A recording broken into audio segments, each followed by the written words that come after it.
Hello, my loves. Welcome back to Chemistry with Kismet Tarot. I am Monica, the Kismet Chemist. If you are new to my channel, welcome to the family. I'm honored to have you here. If you are returning, welcome back. I have missed you. So, my loves, today we are getting answers to what you are the exception to. One weekend while David and I were driving Cooper to his biological father's house for the weekend, we were listening to Paramore because it's one of David and my favorite bands. We were listening to Paramore and the song The Only Exception came up, and the lyrics struck me so strong in my heart. I actually could feel it within my heart center. And I immediately, when songs like that hit me, I immediately go and look up the lyrics. And with this song, it talks about this little girl who was an only child, and she watched her mother destroy her father's heart. She went through her parents getting divorced, and she witnessed him completely shattering. And because of that, her perception of love was incredibly distorted. She didn't believe in it. And she said she would never sing about love unless it was true. And as much as she kept trying to fight the concept and the belief of love itself, this is a song that's sung after she met the person that made her believe in love again. And it was one of those moments where, I've been going through this purging, this cycle of healing and releasing so much. And a lot of it has to do with it having been 7 years since my divorce from my first husband, from all of that trauma and the realization of how much of my trauma was from my childhood carried into this traumatic relationship, and how much healing I've been doing with all of it. And the fact that I resonate so much with this, where I never wanted to get married again, and I never really believed in love again after my first divorce. It was like, love doesn't exist. Love's not real. And if you have been on my channel for a while, you know that I sit here and I preach about love and unconditional love and divine love all the time, because that love, the love that I have found within spirit, within the universe, within myself, and then within my marriage and my role as a mom, the kind of love that I have found now that started with spirit has been the most healing of my life.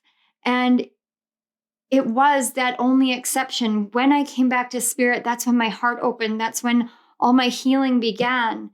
And that was really what it took. And I loved the channeled concept of this, because it sourced from a place that used to be a pain within me, and that resonates with so many people who carry that kind of pain around. But it's been transformed into something beautiful, into something new. And we are in Scorpio season, and Scorpio is the season of transformation.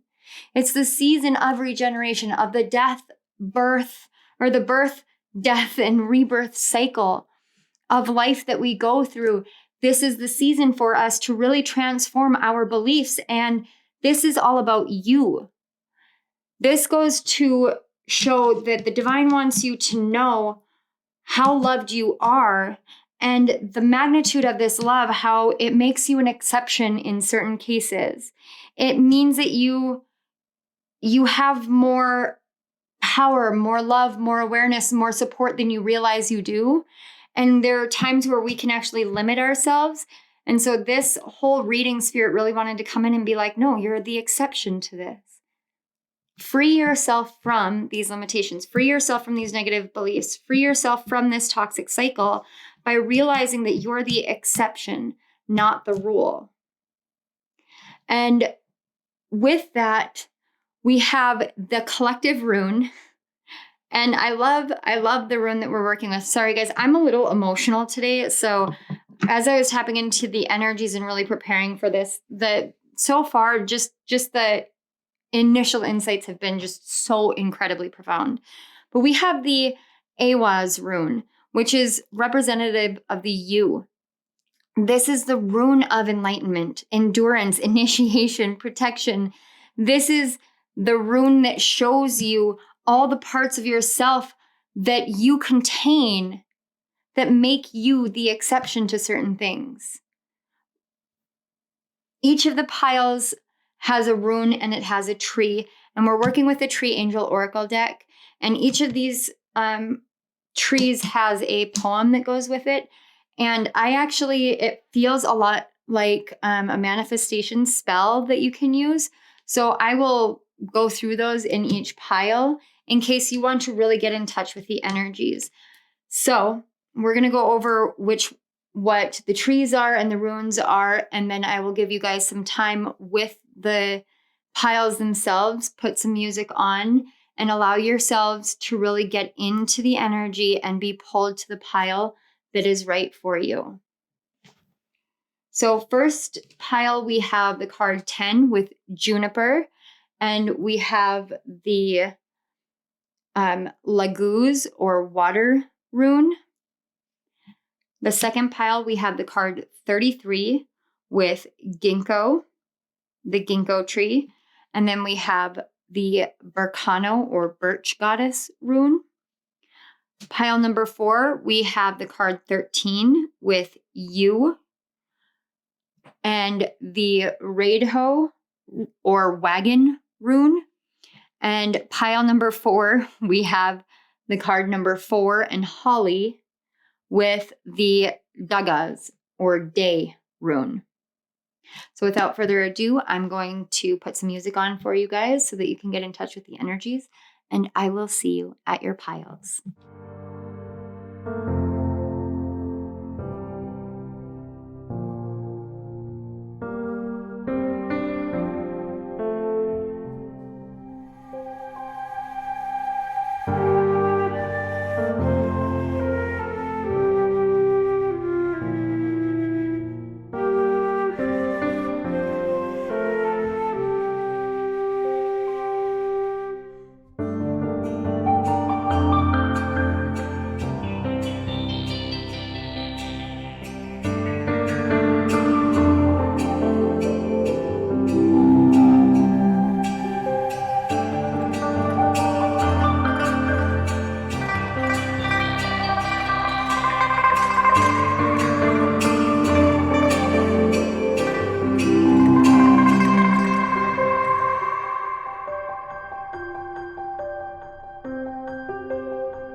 Hello, pile 1. If you chose the first card, the card 10 with Juniper, as well as the Laguz or the water rune, this is the message all about what you are the exception to. So as I was tapping into your guys' energy and getting prepared, I did get some astrological energies, and I got Saturn as the chart ruler, which would make you a Capricorn rising, and Saturn in a water sign. Saturn with dominant aspects in your natal chart, and that would, as well as Saturn with dominant aspects, either with Saturn in a water sign or Saturn's aspects to planets and water signs, or Saturn in water signs or houses. The houses are 4, 8, and 12, and the water signs are Cancer, Scorpio, and Pisces. Now, that's not to say that you have to have this placement within your chart for this to be your pile, for it to resonate. This is about the energy that I picked up. The Juniper card is a very regal, very responsible, very dutiful card. It's about dedication, devotion to a certain aspect of life.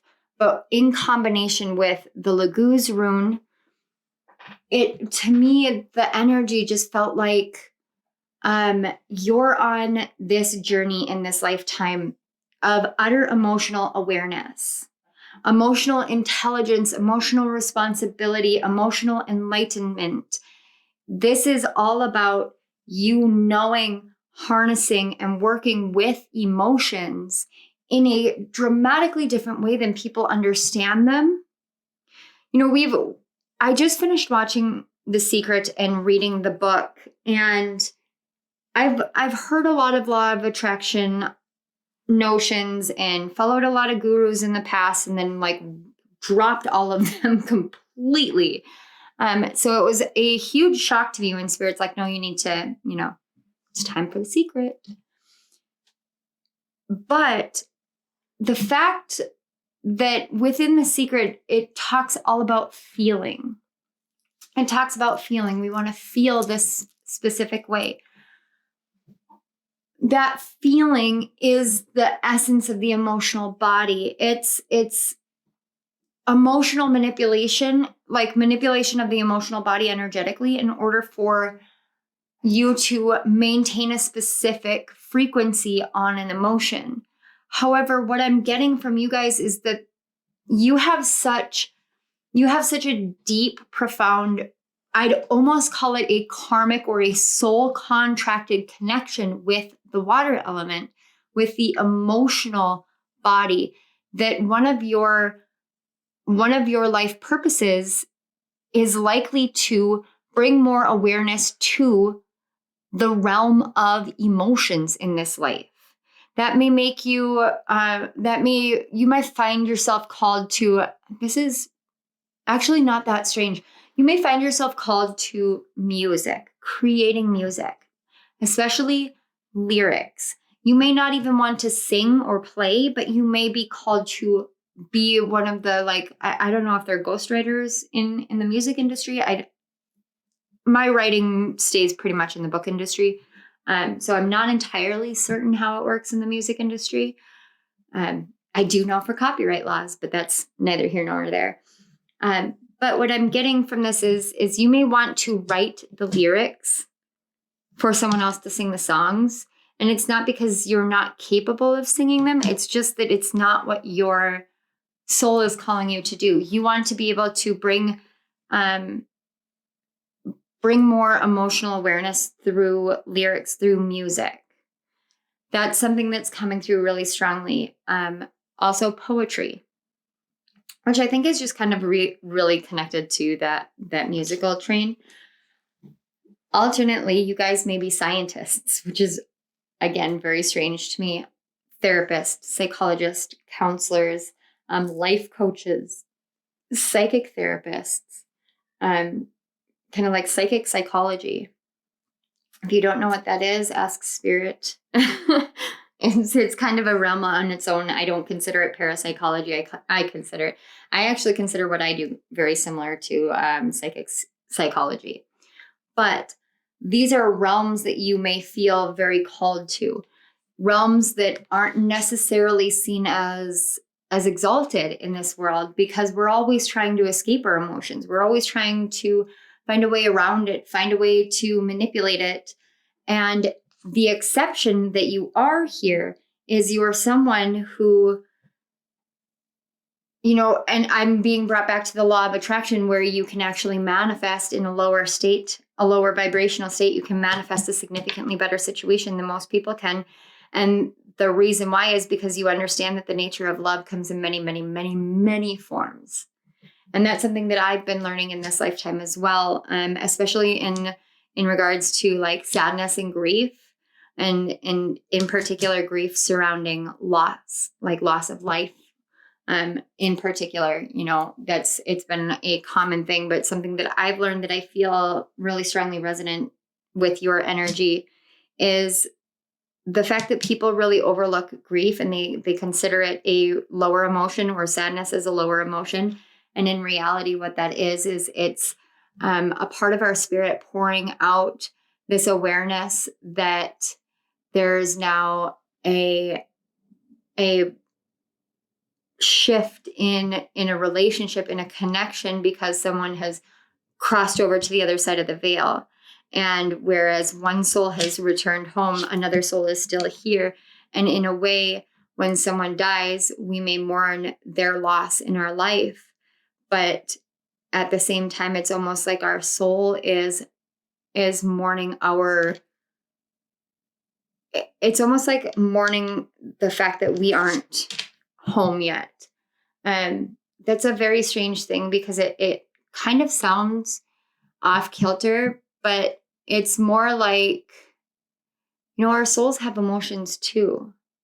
That's where our emotions come from. Our emotions are part of the great whole of everything. And sometimes when there is a loss, our souls remember what it's like to be home, and they understand that this soul has transitioned, and then they understand that, I still have more to go on my journey. And there can be a soul deep longing there for, what that soul that you're connected to is about to embark upon in that sense. And that kind of awareness and that kind of shift is something that the world may not necessarily be ready for. Or maybe it's just simply what the world absolutely needs right now. Maybe with all the losses that the world has suffered in the past few years, with everything going on, seeing that grief and mourning is an act of love can help people to see that if it's an act of love, then so is happiness. And in that way, they can actually transition out of the grief state faster. It's a very interesting energy you guys have. Very regal, incredibly regal energy. So I told you guys that these feel very much like spell work to me. So if you want to pause the video and screenshot it, here is your oracle. It says, strive forward or hold firm. Give what life asks of you. Enter the balance between destiny and freedom. Release what doesn't serve you, yet stand in the gale and walk your truth. Duty gives way to devotion. And that to me, when it says stand in the gale and walk your truth, that does really feel a lot like that energy of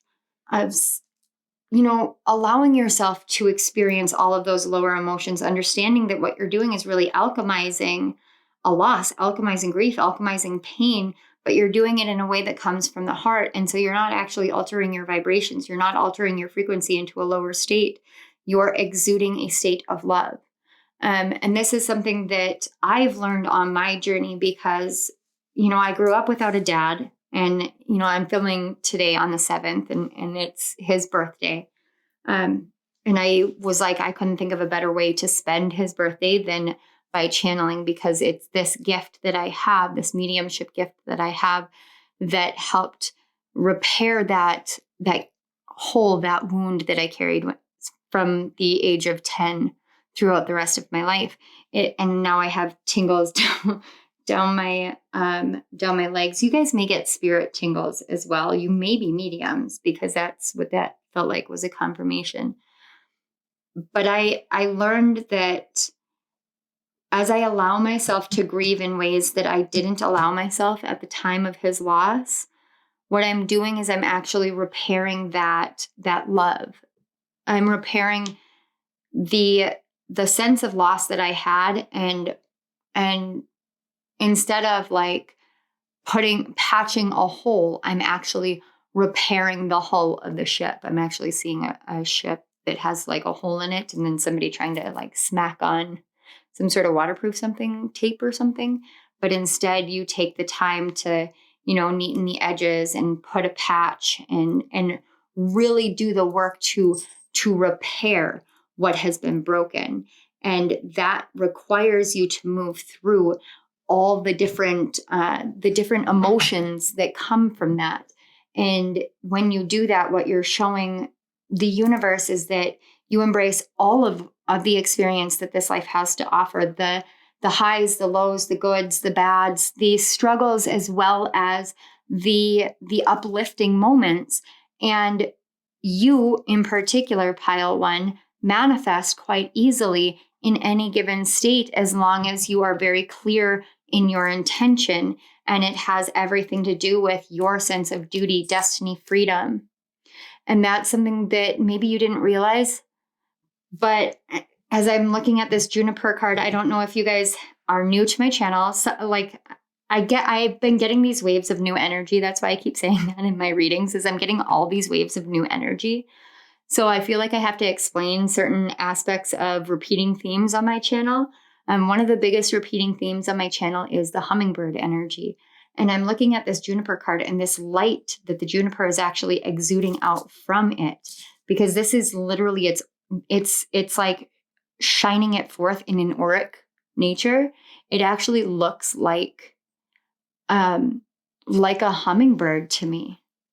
So the hummingbird is that defies odds. It really is that exception to the rule of birds. The hummingbird that shouldn't be able to fly, but it does. It shouldn't be able to go the directions it can, but it does. It shouldn't be able to go at the speed that it does, but it does. You know, it's that kind of thing.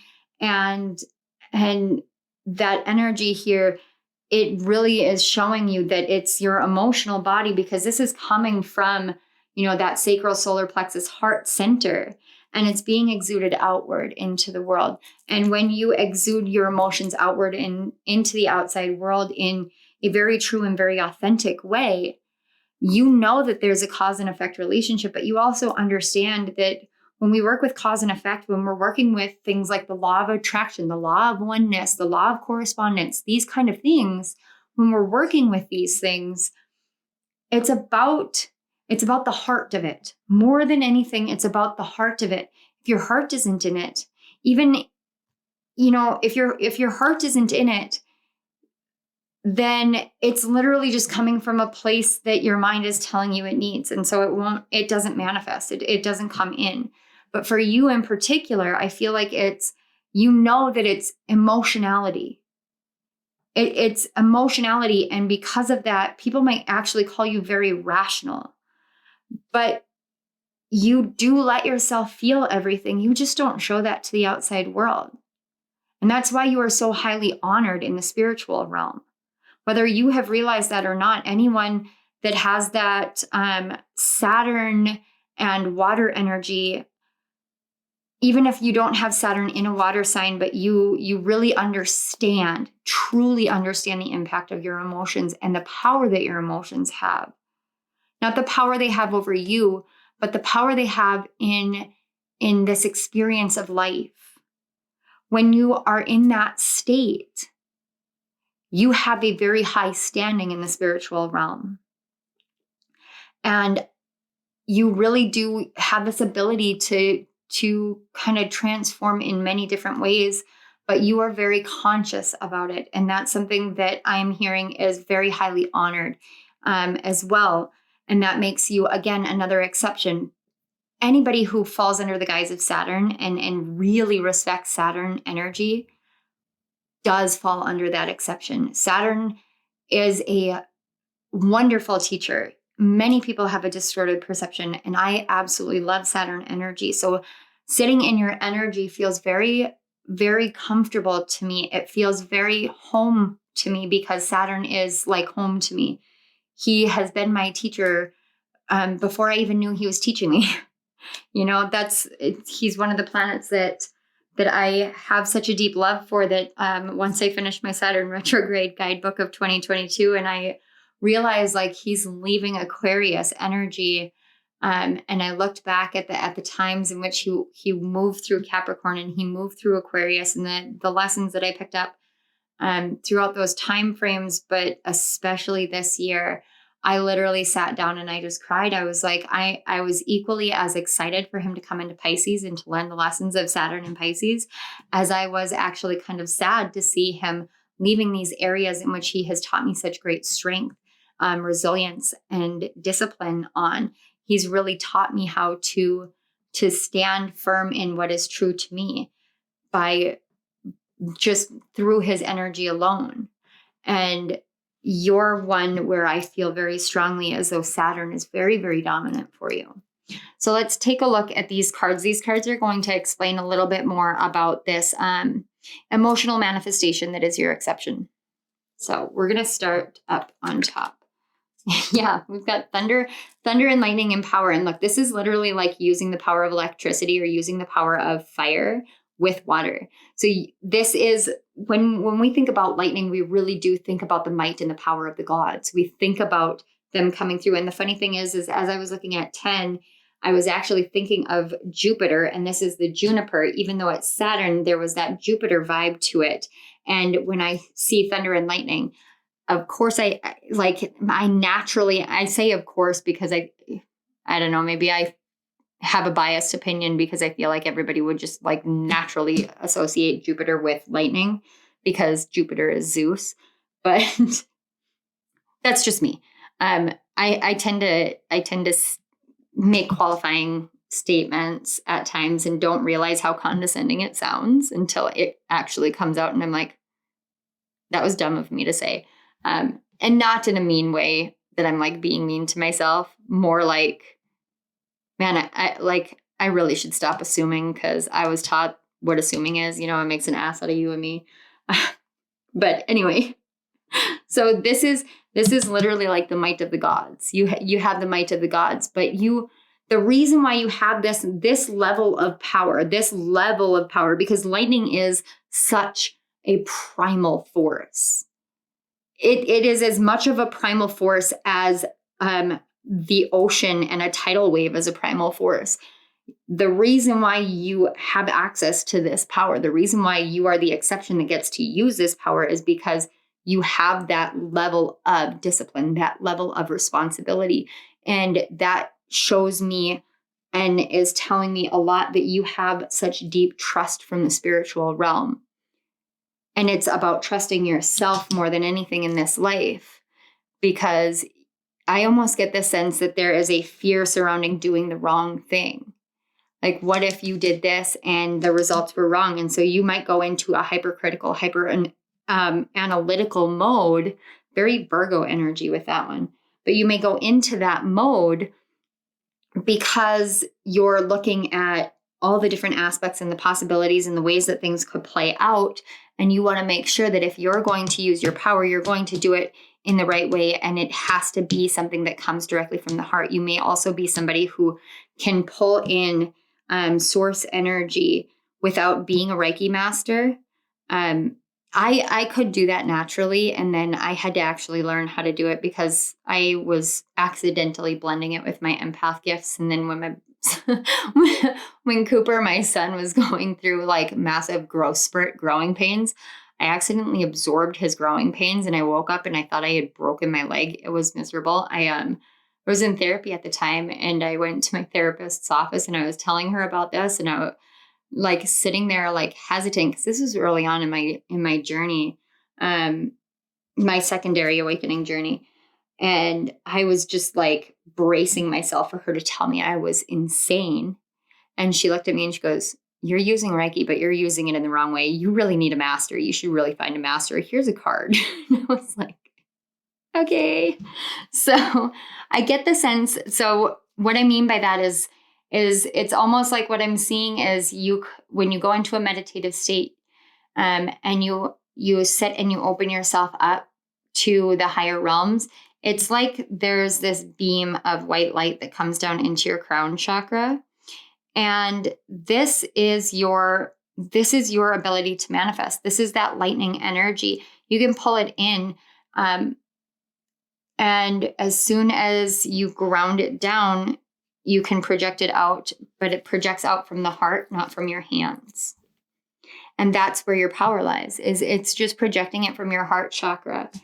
And the more that you really work with this and adapt it, the more you'll see that there aren't attachments that come with it. Like you don't have any etheric cords that get attached to this or to your heart chakra. Because it's so strong within yourself. This is such a strong channel that it's literally just a projected outward. And the only kind of connections that are able to come in are those that you allow to come in. That I almost feel like you sit with connections a lot. So that's very beautiful. Let's take a look. These are the super abundance cards. So I find it great that this is all about manifestation for you. It says, when I surrender my will to the care of spirit in the universe, I attune my energy with the ever-present stream of well-being. And then we have the greatest spiritual shifts don't come through force. They come through freedom. Oh my gosh. Okay, let me pull this back out because, yeah, look, in your oracle, it says between destiny and freedom. Oh my gosh, you guys, that's amazing. So you guys, and that through force, not through freedom, that's how, and we've got like the root, the sacral, see the sacral chakra, higher heart chakra. It's blending of these energies. And when you project that outwards, you can actually, it's like you have this limitless supply of spiritual energy that you just project outward from your heart. And because of that, you do all of these great shifts. It's like you can shift everything in your life around, like sifting sands, really. And it comes from just like sitting and meditating, or sitting and being very mindful, being focused and concentrated. He just seems so purposeful when he's staring out at what he is projecting outward. We're going to take a look at these. These are the wild offering. We have being enough. The innermost heart says you are enough. Nowhere to go, nothing to get, nothing to change. No need to grow more deserving. You, yes, you are love. See, and this is, again, so much heart chakra energy, heart and sacral. This is all about the emotional body.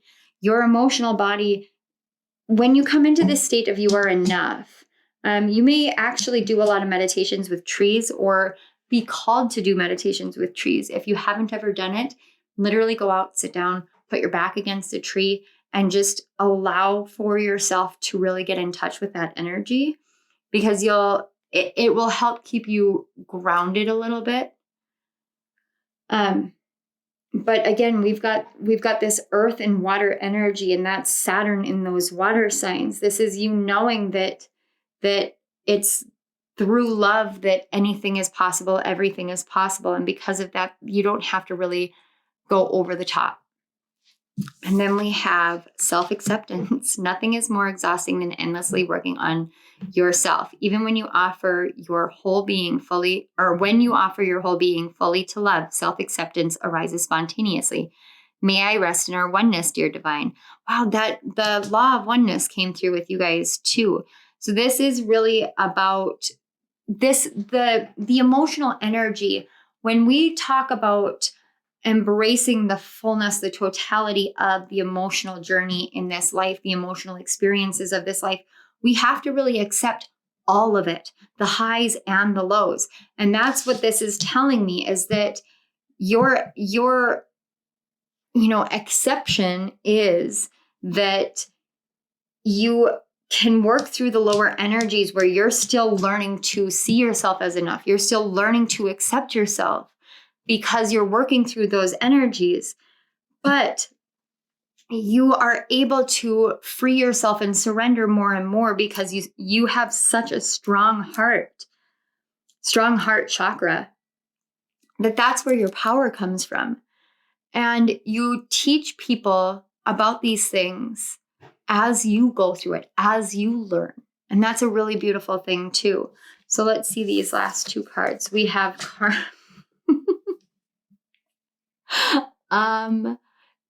Saturn energy. I love this. You guys, I don't look at these cards ahead of time. So we've got karma. There's nothing from a past life that can't be addressed in the current life. And then finally we have, oh my God, again, for freedom, moving on and letting go. All right. This freedom card, what it's telling me is that one of the biggest things that you are learning is that the chains that bind us are really literally just our narrowed perspective, our mentality. You are very, very diligent, very adamant about the cause and effect of everything. And you know what it's like to heal so many different things.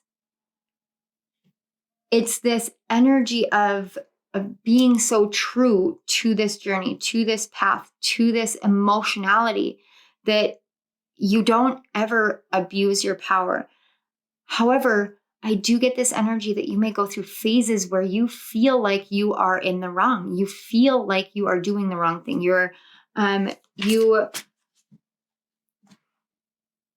This is split 70-30-ish, 60-40, 70-30 split, where some of you, the lower end, this is something that you project onto yourself. And for the others, it's been projected onto you to the point where you question everything that you do, whether am I manipulating? Am I doing this? Am I doing that?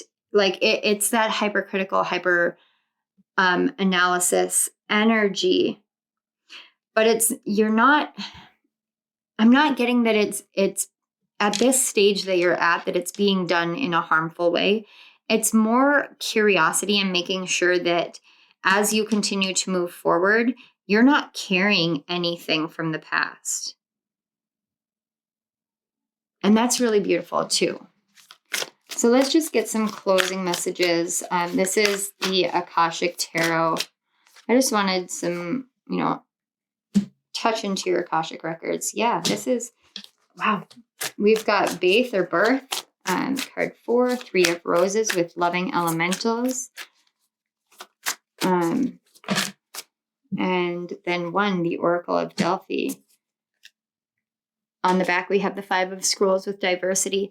So this is telling me, these are considered the major arcanas in this deck. And this is really telling me that you have this natural affinity with the world. You have this natural affinity with creating things.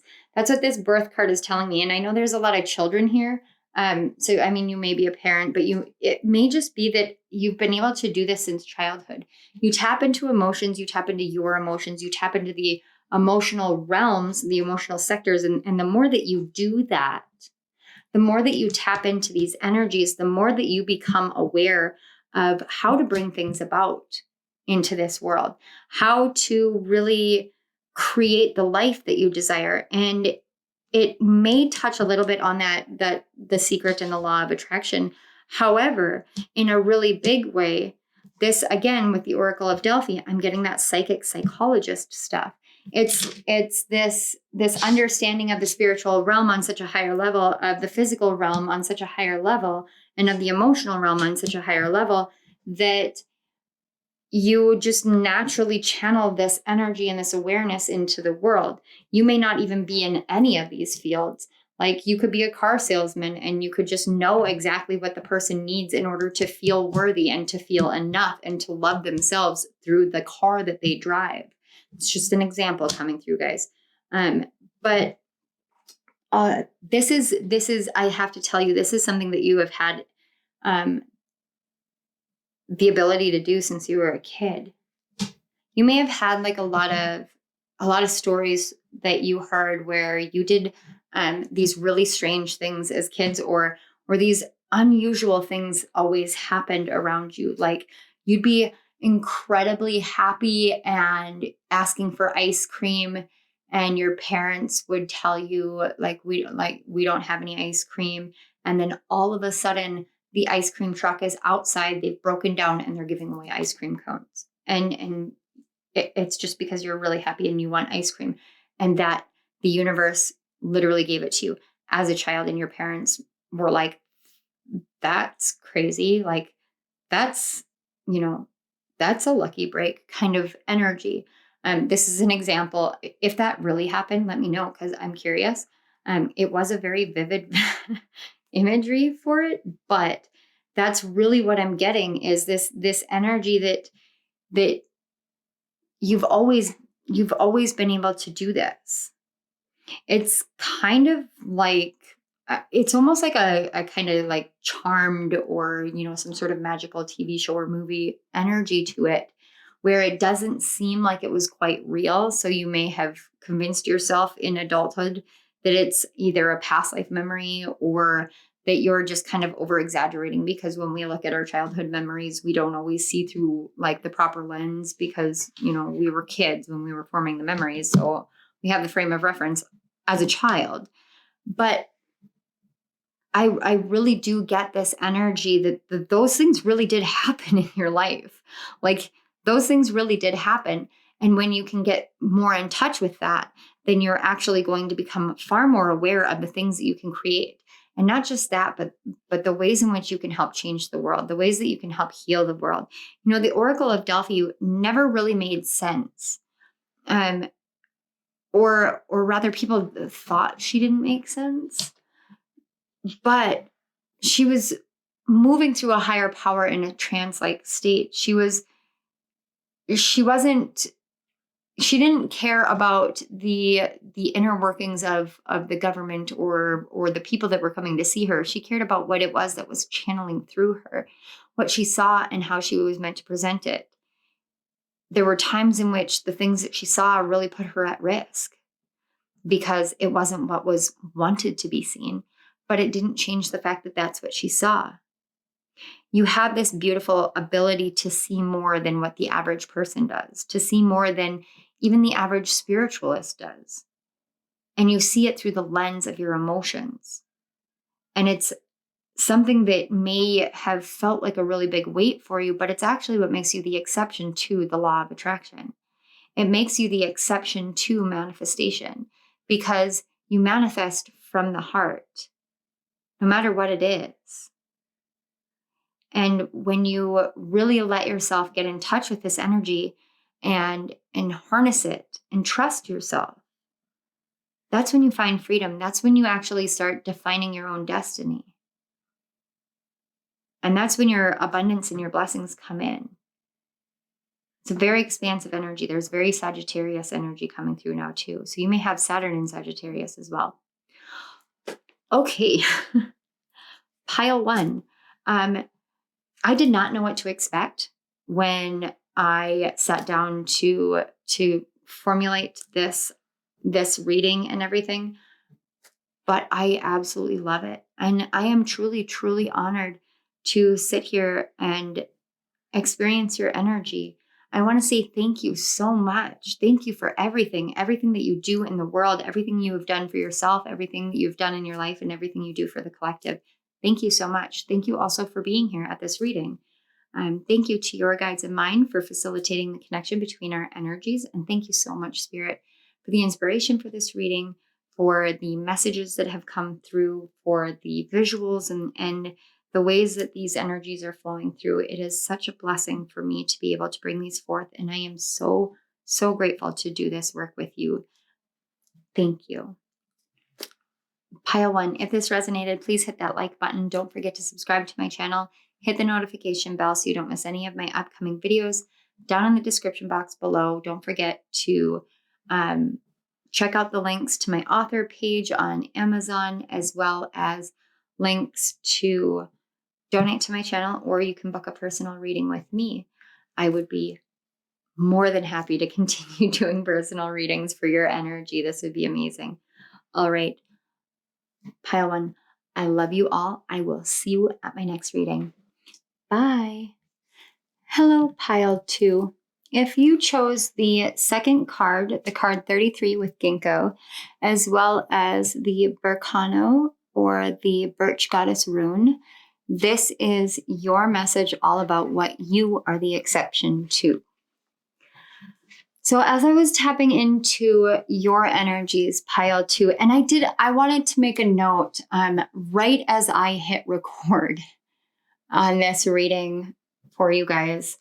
I looked out my window and it has just started to, I'd call it down snowing, kind of like downpouring, but down snowing. The wind isn't blowing too terribly much that I can see, but it is definitely our first official, like, true snowfall of the year. And I've been talking about the nature of snow and the magic of it on a full moon. And it strikes me, because I'm filming this on November 7th, that tonight, actually at 5:02 a.m., technically tomorrow on the 8th is when the pinnacle of the full moon in Taurus and total lunar eclipse happens. And I've been talking about this energy for quite a while. So this is so beautifully synchronistic because this is really about purity. The snow is about purifying, and eclipses are really about eclipsing things either into or out of our lives. And with it being the lunar eclipse, it's like a purification of our energy, of our life, of our destiny, of our future, of our grounding, of our stability, for the sake that, we've end of our creativity, because we've got Uranus with the moon and the North Node. So you guys get just an additional little energy boost here today for your pile, which is actually really quite beautiful. Now, as I was tapping into your energies prior to all that happening, I did get a lot of downloads. And so I want you guys to bear with me, because this is for a large collective of people. So please take only what resonates with what I'm saying, because there were such excessive information that came through. So pile 2, you may resonate with the Rose line and the story of Sarah Lakali, who was said to be the daughter of Christ, of Jesus Christ. And she is one of the divine feminine figures in the world, very powerful, and has a very powerful essence in her energy of forgiveness. But as I tapped in, the first thing I saw was actually the Da Vinci Code, which, spoilers, is totally one of my guilty pleasure movies. I love the whole movie. But that talks about the Rose line and the hidden bloodline and the actual nature of the Holy Grail being Jesus's bloodline continuing. You may also resonate with Christ consciousness, or with a more Eastern mindset rather than the Western world. And that is regardless of where you live.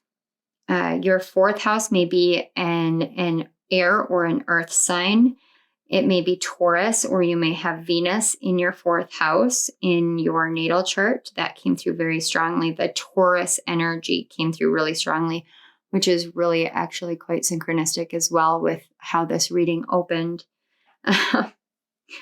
And your North Node may be in the 4th or the 8th houses. And I'm still very strongly picking up earth energy with that as well. So you may have North Node in an earth sign.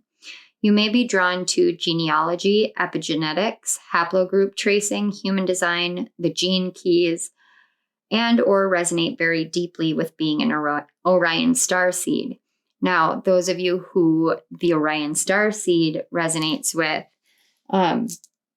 you may have, and I was shown this because I actually have this on me, and I know that I'm an Orion starseed, and I thought it was one of those really cool things that I had no idea. It just kind of popped up one day.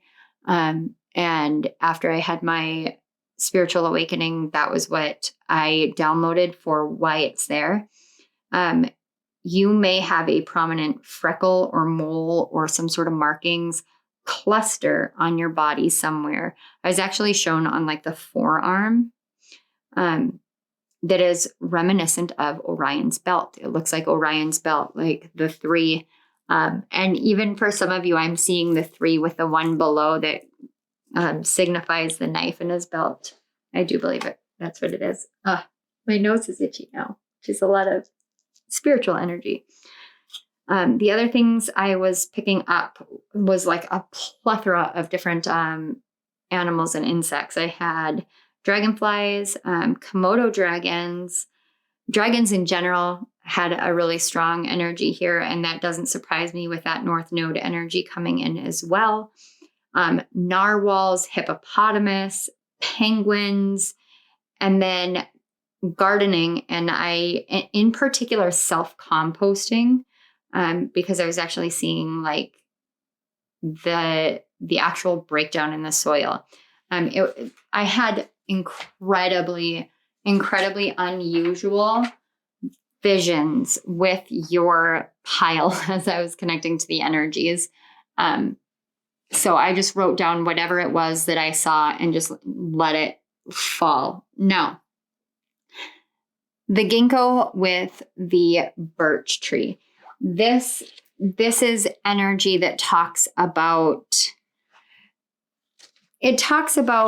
the origin story. It talks about the roots, where we come from, and how we identify where we come from, what's important. It talks about the birth and rebirthing and birthing something new, the creative endeavors and the creative journey. But more than anything with the ginkgo, it goes all the way to your roots, your origins, and being united with spirit. It's knowing that you're connected to spirit, knowing that you are part of the whole, because within you carry a part of spirit. And with the image of ginkgo here, this card talks about how the ginkgo tree is like 270 million years old. And it used to be scattered throughout the world in ancient times. And then over the years, over the millions and millions of years, it started dying out in different places, starting like in America. And I want to say it says South Africa or South America. Let me see. America, 7 million years ago, 2.5 million years ago, died out in Europe. But it survived in China, and it's very respected in Chinese history. It also talks about, and this is something that talks or speaks to the nature of what you are an exception to.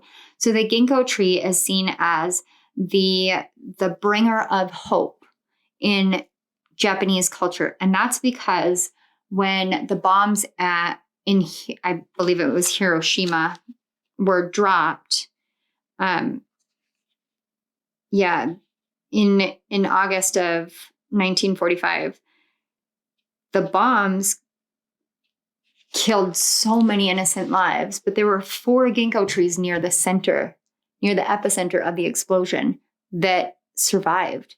And 1 or 2 of them actually blossomed the next year. Despite all the radiation in the soil and the contamination in the water supply and the air alone and all of the destruction, this one tree survived and still blossomed the next year. And so it's seen as a bringer of hope. Now, this is where your exception comes in. You can go through the most traumatic experiences, the hardest moments in life. You can have your entire life blow up all around you. And it may take you a while, but no matter what happens, there is a part of you, even if you can't see it, there's a part of you that is driven, fueled, and propelled forward. And you may not have fully understood this part of you because this part of you is hope. You carry the flame of hope deep within your being. It's this unconditional level of hope that it doesn't matter what happens to you, you will continue to move forward and you will succeed no matter what.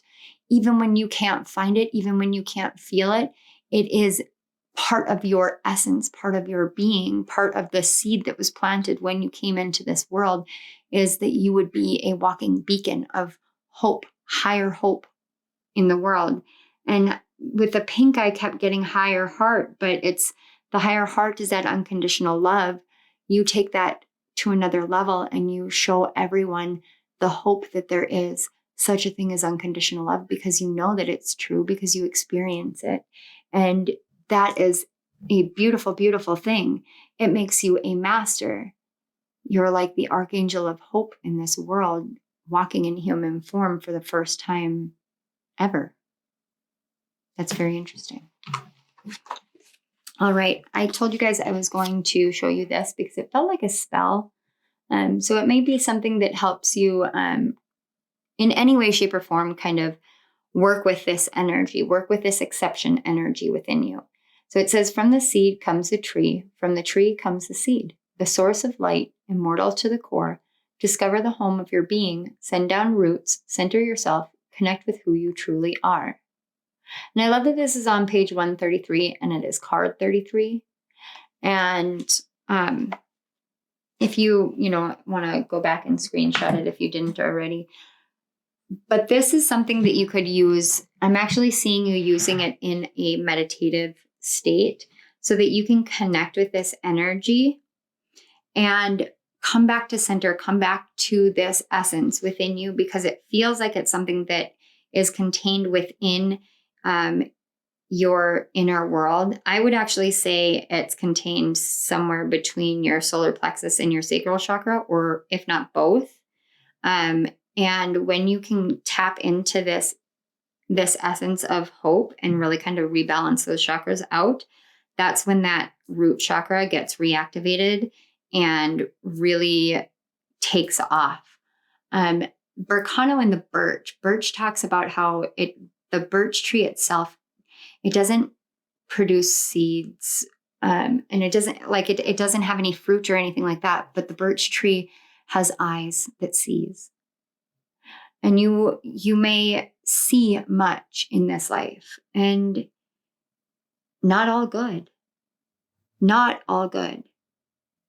But perception is in the eye of the beholder, and that is something that I feel like you have been on a journey of learning, and now you're going through a phase, and this phase is a new beginning, a new perceptive beginning, and it's through this essence of hope that you survive.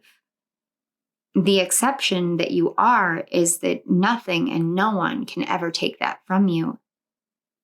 Even when you don't see it yourself, it's woven. It's woven into you. It's like part of your genetics, which makes sense for why that energy came in now. Because it's like a natural part of your blueprint. It's not something that anybody would be able to find in any reasonable or logical way, because it's the blueprint of your energy more than anything, not the blueprint of who you are meant to be in this life or what you're meant to do or anything like that. It's literally within the blueprint of your energy. I'm now seeing a draconic chart, and perhaps if you just look at the draconic chart, you'll see hope.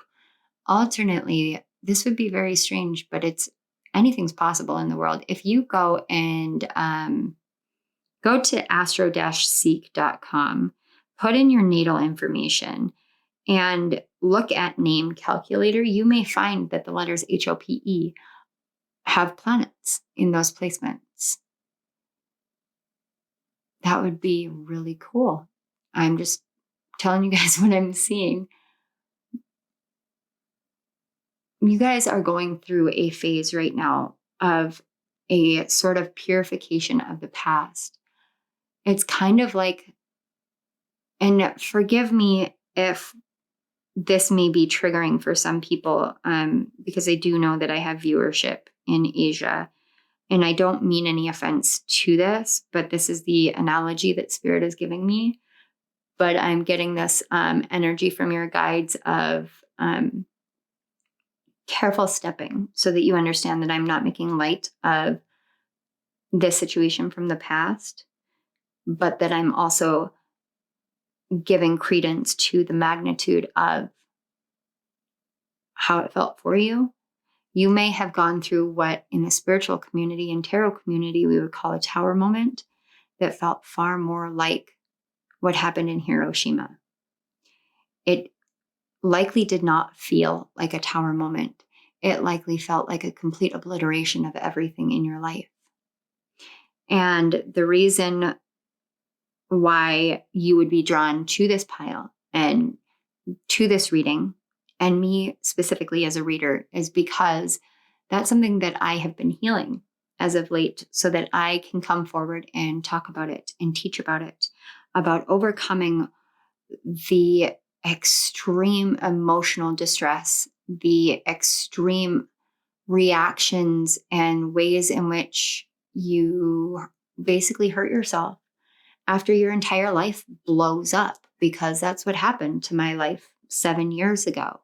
7 years ago, I found out that my husband of 8 years was having an affair with one of my best friends. That he didn't want to be with me. He told me to kill myself when I failed at it. He told me to try harder next time. It was a very wicked, awful situation. And when he told me he was in love with her and that he was breaking up our family, he also cut me and my children off financially while I was a stay-at-home mom. And then I got an eviction notice pretty much the next week and found myself living in a hotel with 3 children while he went to the Bahamas and got engaged. And that time frame in my life, first of all, I have to give massive gratitude for all the people that like stepped up to help me and my kids, because I hadn't been in the workforce for years and had to find a house, it was like being Bambi. I had to learn how to walk again. But when you go through something like that, and this may not be the exact same situation, but the feeling is there. When you go through something like that, you find yourself staring at this world, or staring at yourself in the mirror, and you don't know whether tomorrow is going to come. You don't know whether you're going to be able to hold it all together. You don't know how you are keeping yourself together at all. You only know that you have to. There's something inside of you that gets you up in the morning and makes you put one foot in front of the other. And nothing looks the same and nothing feels the same. And you may have found yourself in this state of being adrift for a very long time. And you're now learning how to come back to yourself, come back to center and root yourself. And the reason why is because you carry the light of hope within you. And you may have been seeking it outside of yourself for a very long time. And Spirit and your guides want you to know. Oh, pile 2, I just want to hug you. They want you to know that you never needed to look anywhere else but you. You were the one that got you here. You didn't even let your guides in. You were the one that got you here. You were the one that got you through that time, that darkness, that bleakness, that by all accounts, nothing should have ever blossomed but you. You were like the ginkgo tree. You were like the ginkgo tree. Everything around was poisoned. It was dark and desolate and destroyed, and you still found a way to blossom. And that is so admirable. And it defies all odds. You do. You defy gravity. You are eternal. And it's because you carry this pure essence of hope. Oh, I am so honored to read your energy. Thank you so much, Pile 2. Let's get some more information here while I, pull myself together from my weepiness. We have tarot and guidance. You may, this feels so very like clear cut, but I'm actually seeing, so in the tarot community, I don't know if you've noticed, but there's been a lot of talk about breadcrumbs, breadcrumbing, people breadcrumbing, the universe breadcrumbing, all of this reference to breadcrumbing. And, I've picked that up too, but I got brought to Hansel and Gretel with mine. And And with Hansel and Gretel, the breadcrumbs were really like their saving grace for finding their way home. The situation was horrible. Like they were betrayed by their father and their stepmother and abandoned and left alone and left to their own devices. And they had to drop breadcrumbs to be able to find their way home. And the first time I want to say the first time the crows came and ate it, and then they came home before the witch got them. But then it happened again. Like it just like keep abandoning, keep painting these children and hurting these children. And granted, it was really driven by the stepmother, with that whole evil stepmother storyline that is so common. But they got to the witch's house, and after everything transpired, they found riches in the witch's home that they brought home to their father. And that was the whole reason why their father was convinced to do this, because their stepmother was so afraid that they wouldn't be able to survive because of a lack of finances. And while the kids were going through their harrowing journey, the stepmother died of some mysterious illness. And the father was racked with grief and guilt for what happened. But the kids had the essence and the purity of children, thought only of taking the treasure that they got from defeating the witch and bringing it home to their father. And if it hadn't been for the breadcrumbs, they would not have found their way home with the treasure. That forgiveness and that healing wouldn't have happened. And so with this tarot and the guidance that I'm getting here is like, you may feel guilty for coming to tarot readings. You may feel like you want to do tarot readings, like you want to be a tarot reader. And there may be some guilt surrounding that because it goes against so much of who you are or how you were raised or anything like that. You may have had a very fraught relationship with tarot and the tarot community as well. As a watcher with, readers that I don't know, there's a multitude of ways in which this could have played out. But what I'm being shown is Spirit has breadcrumb you with tarot readings. Let me give you this piece. Let me give you this piece. Let me give you this piece. And it may have made you angry to begin with. Like, why are you doing this? What is this? It was because you were meant to be a watcher for a while. You were meant to observe. You were meant to understand, because it was helping to reawaken something within you that had been laying dormant for so long in your life. So long within your soul, it had lain dormant, this gift of being able to give guidance to others, to being able to divine the future, to being able to divine energy.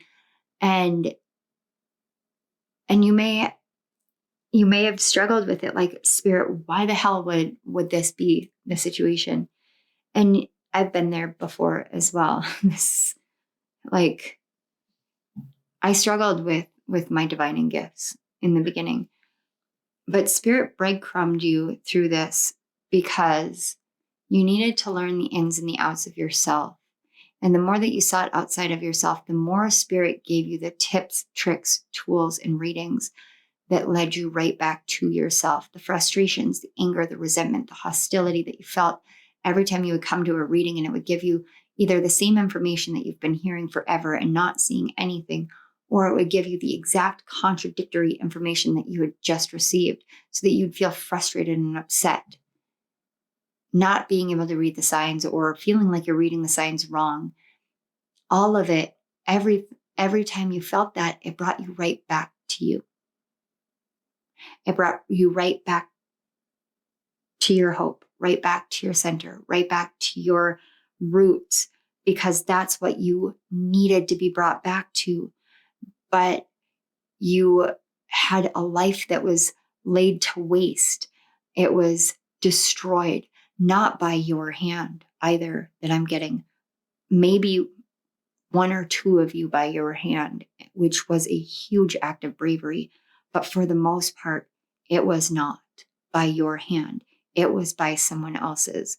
That's the reason why you were brought to this reading, because I understand it. And if I can understand it and empathize with it, then you know that you aren't the only one that has gone through that level of mass destruction in your life.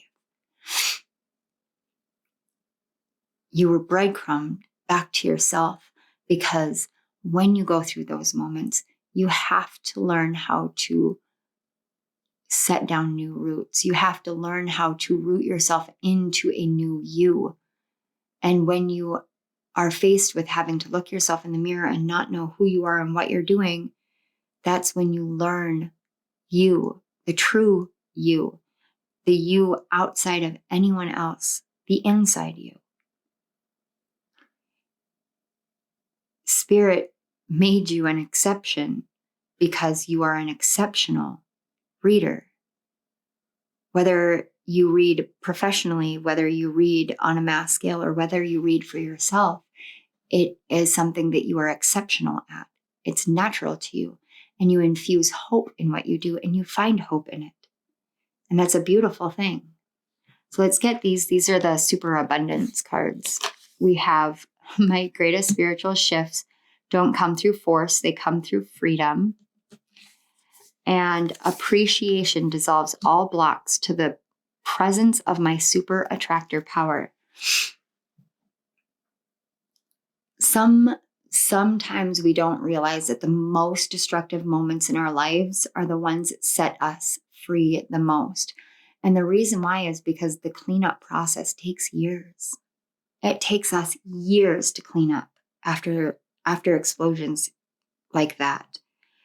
But over time, with the guidance that you've gotten and the way that you've been led, in the ways in which your team, especially your spirit guide team, wants you to ask them to help you, so you don't have to keep bearing the burden on your own, because they really do appreciate you. They want you to learn to appreciate yourself far more and see the help that is all around you. Whether it's in the physical or the spiritual realm, see that help that's all around you and really be willing to step into a state of appreciating you for all that you have endured, all that you have overcome, and all that you have rebuilt yourself upon. And this is the wild offering. We have love. It's not about finding love. You are love itself. Help me, Lord, to send so much compassion and caring to the inner child that I always remember I myself am love. And then, oh my God. And then we have challenges. Unbearable situations throw you directly into God's arms. If you are open, please take over, divine, and guide the right actions. Please take this burden and show me your will. I promise you guys, I don't look at these ahead of time. But first of all, I do want to say, for those of you who may have a little bit of triggers when it comes to the words God and Lord, please know you can use universe, spirit, source, whatever makes you feel comfortable. I am not a religious channel. I do not subscribe to any organized religion. I subscribe to love, universal love, unconditional love, and energy. And that's just kind of in a nutshell. But hope breeds love and love breeds hope, which means that at your core, at your essence, you are love. And that love has given you hope.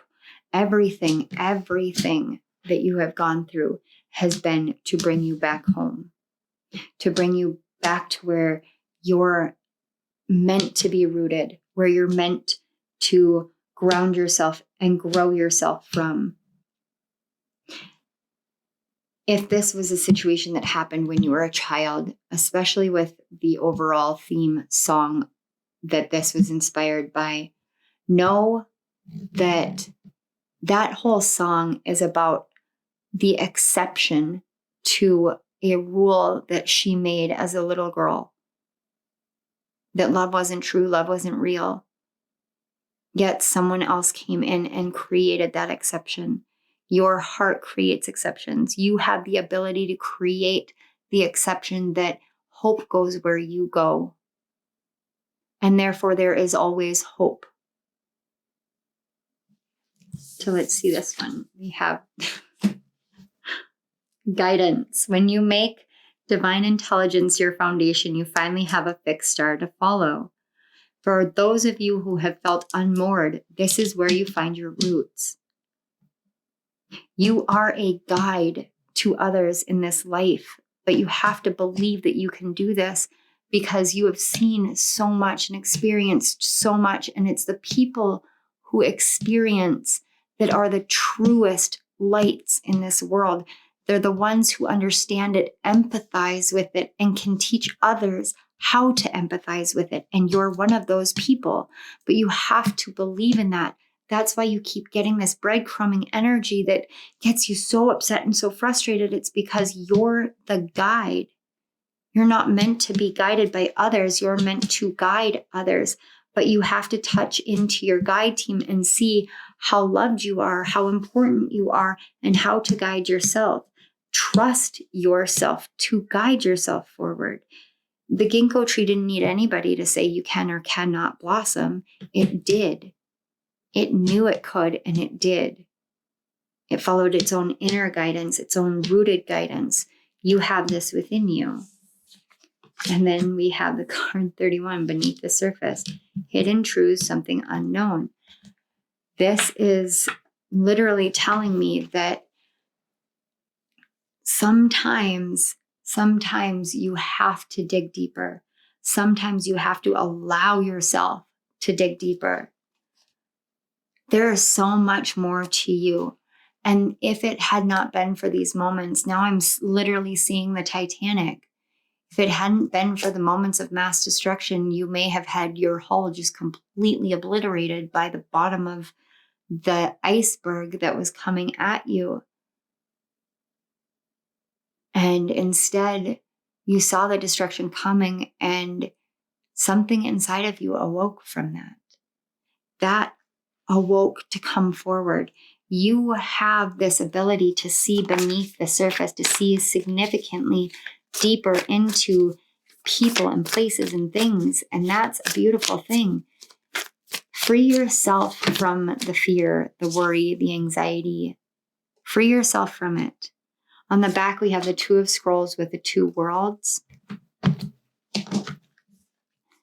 This is the Akashic Tarot. We have the Ark of the Covenant, which again, this talks about the Holy Grail. And you guys were my rose energy, my rose line energy. And then we've got the card 33 with Archangel Gabriel and 13 with the Buddha Prepares. Ones and threes. Look at this. 3311 This is about you starting something new, to build and blend together something new. For you in particular, the 3 comes with that Holy Trinity energy. And again, I want to reiterate, this is not about religion. However, some of you, I have to say this, with this Buddha Prepares, you may have an Eastern mindset with a Western religion, and you're worried about how to actually verbalize this in your community. You may feel some shame around being on tarot readings or being a tarot reader as a religious person.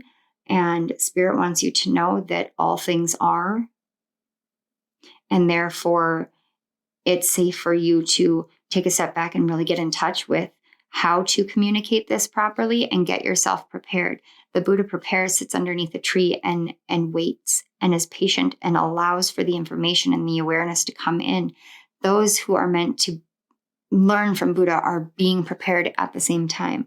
So you have this divine gift of speaking truth, speaking covenants into this world, or speaking about covenants. You may do soul contract readings. You may do soul retrievals. You may be able to touch into ancient archaic wisdom that people don't realize is true. You may be able to actually you may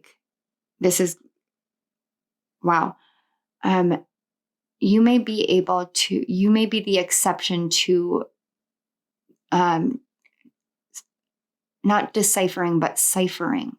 as in you can look at something and read the actual meaning of it, even though some people have believed that they interpreted it correctly. They're still missing something, and you may be able to properly read the cipher, properly decipher the information. It's kind of, I'm being correlated in my mind with my translator programs that I talk about.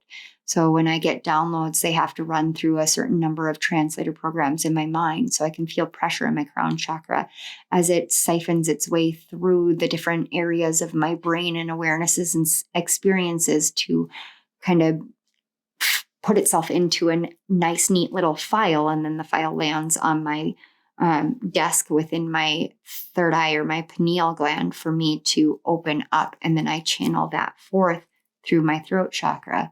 And all of it just kind of channels through from my energy system into the world. And that's just kind of how my translator programs work.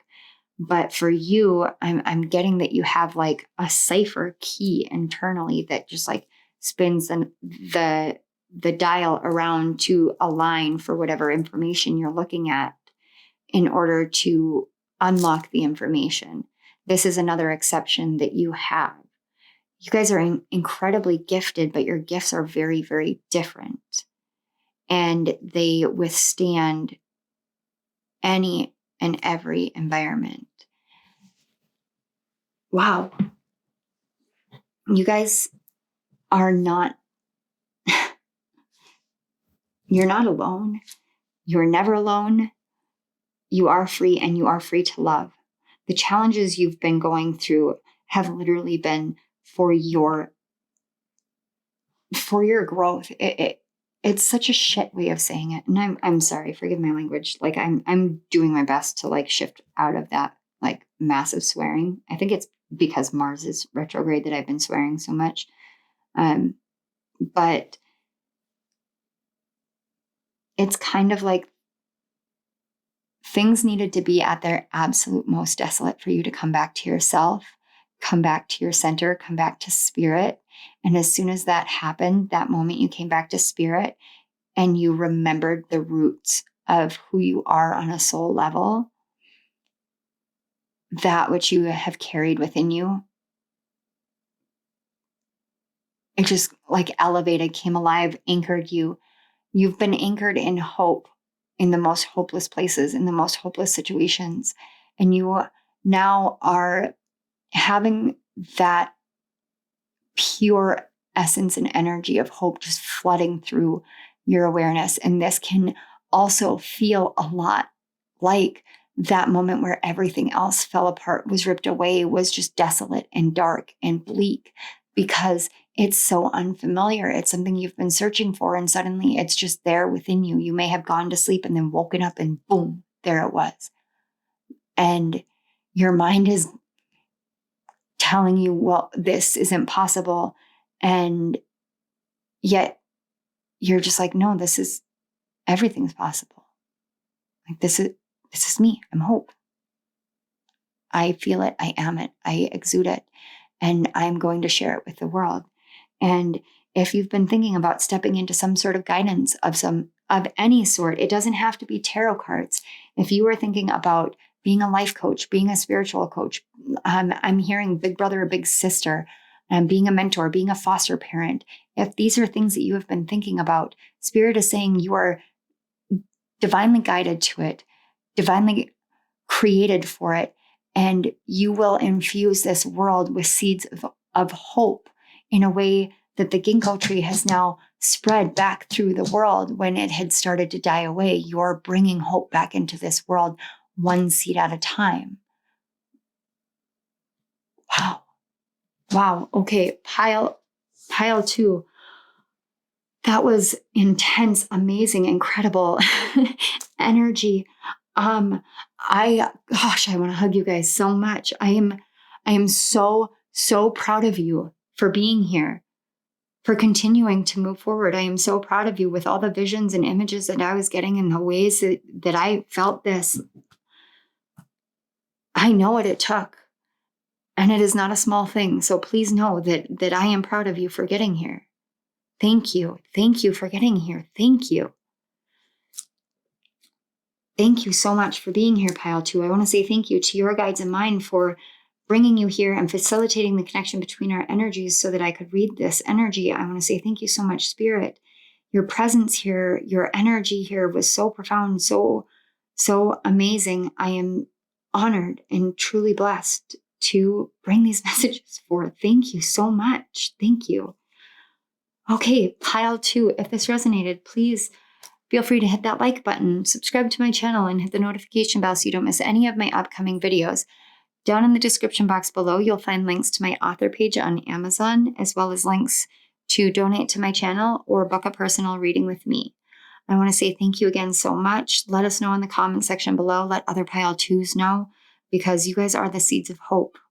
You really are, and the world needs you. And I am honored to have you here. So thank you again. I love you all. Bye. Hello, Pile 3. If you chose the third card, the U card, and the number 13, as well as the Raidho rune, this is your message all about what you are the exception to. Pile 3, I had to actually step away after filming Pile 2s. If you're new to my channel, something that you'll learn over time is I have a very chaotic household. And because I work from home as a mom, when the kids come home, there's either a lot of background noise or I have to, break up my readings in certain times and whatnot. But more than that, the day that I'm filming this, and it's actually crossed over midnight now, so it's actually the night of, or the official 24 hours. I'm not explaining this well. The official 24 hours of the total lunar eclipse and full moon in Taurus. But I started filming all of these on the 11th or the 7th of November. And that is a day that has a lot of profound emotional meaning and attachment to me in this life, because it's the birth date of my father in this life. And he passed when I was 10. And so I was working through a lot of emotions and realizations about how impactful one loss, one moment in our life really is on the whole of it. How it changes us, how it molds us, how it wounds us, and how we're driven by all of these factors into different parts of our lives. These were incredibly important revelations, not just for me on a personal level, but also because of the energy of your pile. I did want to let you guys know that some of the energies that I picked up as I was tapping in with, as I was sitting with the U and the Raidho rune and getting in touch with the energies, some of the energies were deeply emotional and connected to loss, very similar to this. However, what I picked up was a bit different. So I did want to start with that trigger warning. If you are in a heightened emotional state right now and you do not feel as though you are prepared to receive any kind of messages or energies or awareness of lost loved ones, in particular lost parents, I would encourage you to click off this reading, come back to it when you are at a better mental state, in a better emotional state, so that you are more open to receiving the messages in a state of healing. If you feel as though you are prepared for that.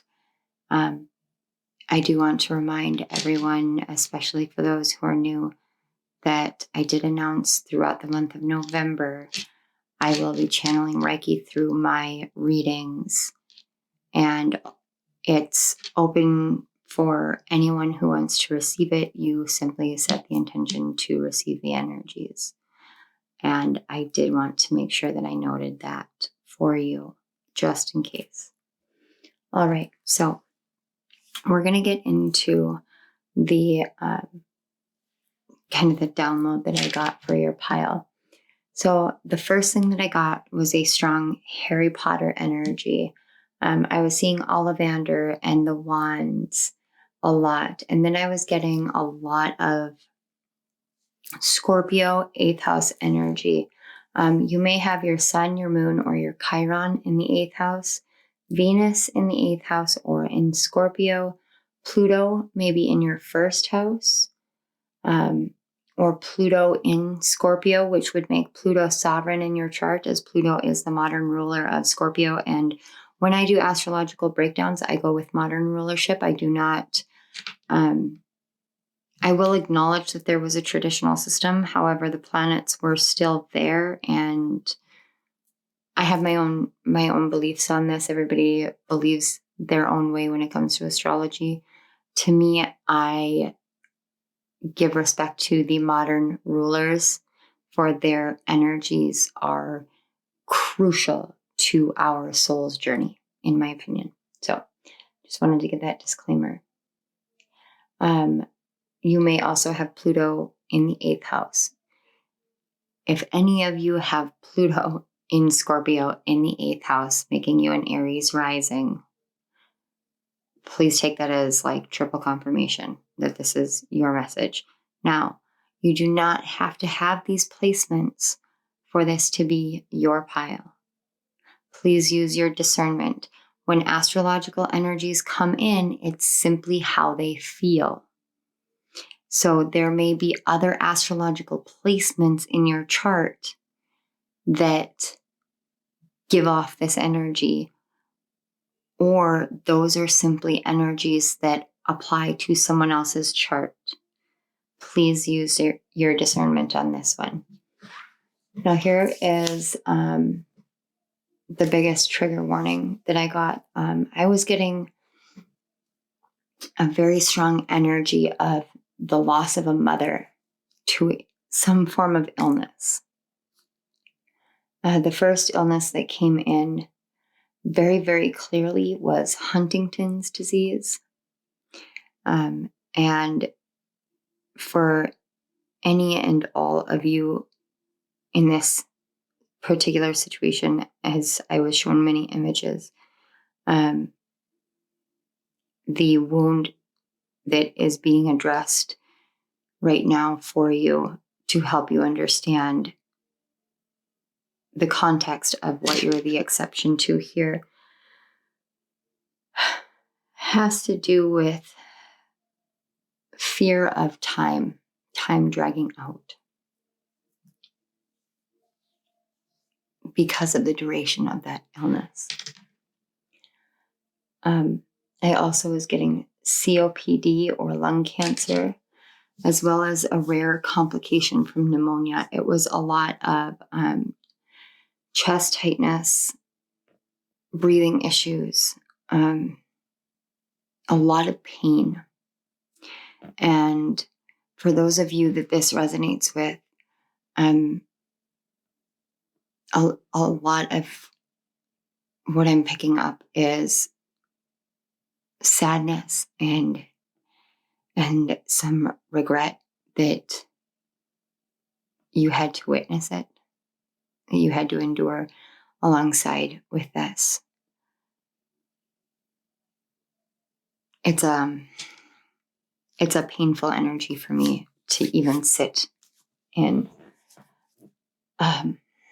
We're going to move on from that. Many in my pile 3s are old souls. I got Lemurian, Lyran, Arcturian, Cassiopean, Andromedan, and the first scribes. If first scribes resonate, at some point I'm going to be doing a video on who the first scribes were. I did a an origin point channeling. And an awareness came in about the people who are the first scribes.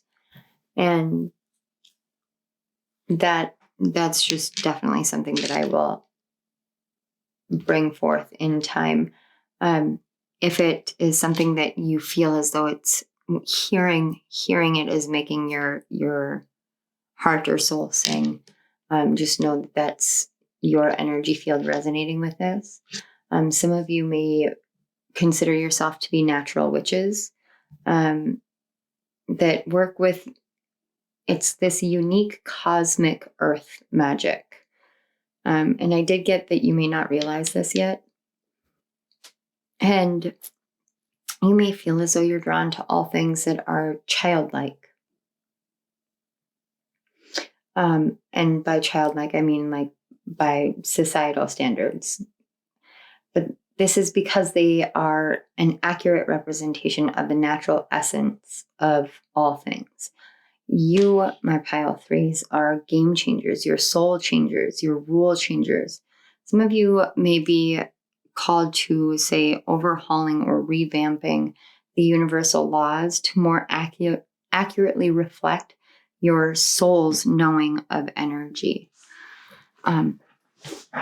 So those were the major downloads that I got. And I did say that I was going to show you this poem because it felt it feels very magical to me. So I'm going to put it up to the camera in case you guys want to screenshot it. Use it in meditation. If you are a practicing witch, you can use this in spell work. So we have here you, and it says, "Death is just a gateway as we journey through eternity. And when death finds you, make sure you are fully alive. Every moment, every encounter, a unique, wonderful present. What are the real treasures in life?"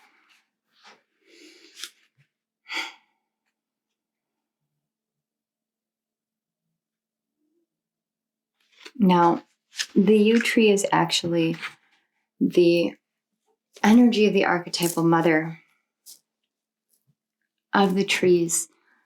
It is one of the most ancient trees, and it talks about how death is merely a gateway. Death, life, rebirth, none of it matters unless there is love. None of it matters because the only thing that really matters is love. With the yew tree and how ancient it is, as well as this Raidho rune, which is the simplest version of the Raidho, is riding. I call it the wagon because it's a different interpretation of it. Some people call it the wheel. But when I first interacted with it, it was a wagon, and I always get that energy from it. And then I come to like the Oregon Trail, and then I was brought to the Trail of Tears, and thinking about wagons, covered wagons, journeys that these covered wagons would do, and how it can relate to the journey of life. And I got to thinking about the things that the settlers, early settlers in America, endured in order to find freedom, to find their promised land, no matter where that promised land ended up being, what they had to endure. Dangers of unknown magnitude, loss of life, not knowing where they belong, not knowing whether they were walking into hostile environments, not knowing whether they had enough food, water, or resources to continue moving forward at any given point in time. And yet something within them kept fueling their journey forward. This promise, this hope, this awareness that there is something else waiting. There is another place, another life waiting for them. And this with you is the way that you become the exception to just about anything. Everything that happens to you has done nothing more or less than make you a more loving, understanding, compassionate, kind, giving soul. This journey that you've been on has been one where the traditional archetype mother and father have not necessarily existed within your reality. And despite this, you still find love. And give me one moment, guys. I did mention the chaos that is my house. That's my dear sweet Winifred here knocking at the door. With your energy, it's like you shouldn't be able to love. A different person would have fallen. I'm still seeing the Oregon Trail. I don't know if you guys played it as a kid, but I'm literally like seeing when that little message comes up that like Mary died of dysentery or the oxen, drown in the river because you tried to ford the river. And, everybody tries to ford the river, but it almost never works. Sorry, guys. But it's like, what this journey of life is. You have this ancient soul that keeps you moving, keeps you going. And it's this soul, the strength that you have to the core of your being, to the essence of your soul, that in times of the absolute hardest, darkest moments where it felt like danger was lurking around every corner. It felt like there was no one you could trust and there was nothing in the world that was positive. No matter what happened in those moments, no matter how dark it got, the soul that you carry within you knew 100% that this was simply one part of the journey, but the totality of the journey is encompassed, encased, surrounded, ensnared, and intertwined with love. It's neither separate nor distinct from it, because we talk about this universe in terms of energy. And in reality, what we don't realize is that what we call energy, our souls in the divine call love. We're made of energy, but the divine created us in love, which means that we are made in and of love. And that means that no matter what energy we are moving through, we are still moving through the energy of love. It may take on a different face, a different shape, a different appearance, but it is still love. For that is truly the essence of energy. That is the origin point of what we call energy. It's love. Everything is love. Love is everything. Just like we keep saying, energy is everything. Everything is energy. The truth is that it's love. And this journey, this life that you're on is here to teach people that. And in order to teach people that, you had to defy the odds of being the type of loving energy and loving heart and loving soul that you truly are. To do that, you have to undergo the hardest moments of life. And when I say the hardest moments, this is about perception. So please do not diminish what you have gone through because someone else somewhere else may have gone through an experience that appeared to the outside world based off of definitions and labels to be a harder situation than yours. There is not a single person who knows what your situation was or how hard it was on you. And that is something that you should never diminish, because when you diminish it, you actually give the pain and the anguish more power over you, because you're saying you're not acknowledging the fact that it was there, the strength of it, the magnitude of it. And in order to understand your strength and the magnitude of your soul and your love, you have to acknowledge its adversaries. And its adversaries are the experiences that challenged you and your ability to love. Pile 3, the world needs you. Just plain, flat out, the world needs you. If you ever doubt it, please bookmark this or save it to your watch later, or put it into a playlist or whatever. Keep it for a rainy day and come back here and listen to this message and remember. Please do that anytime you hit a low point, because I am speaking truth and I can feel it humming through my entire being about you. You are love, and the world needs the love that you have. Wow. Okay, let's get your cards. We have Hydromancy, Illusion. Oh, I can't wait to tell you. Tarot and Guidance. I love that. I actually want to pull the middle one too. Oh my God, you guys. We have Love. Divine Source is the idea that no person, place, or thing is your salvation, only love itself. This is the thing. This is the thing. This is your guiding light, your truth, your path, your purpose. It's love. You see through the illusion of the pain by realizing that we're all love.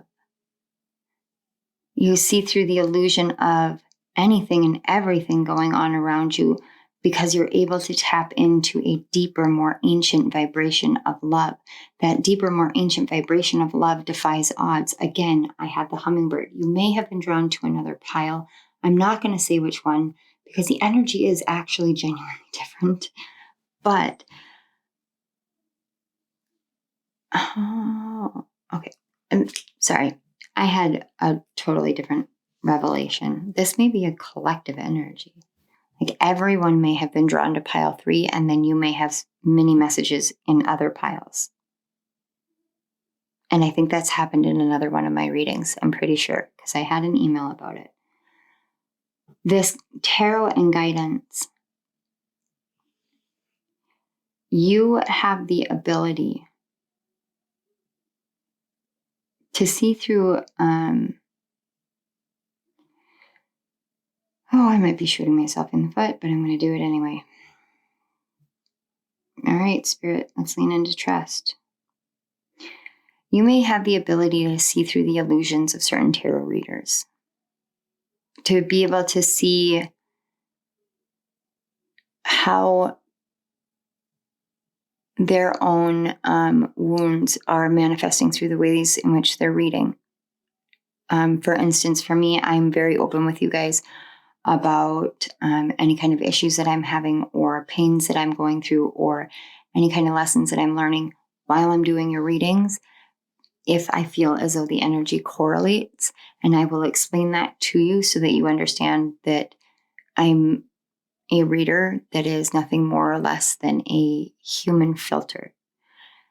In order for me to relate to you, I have to have your messages filter through my own mentality, experiences, everything.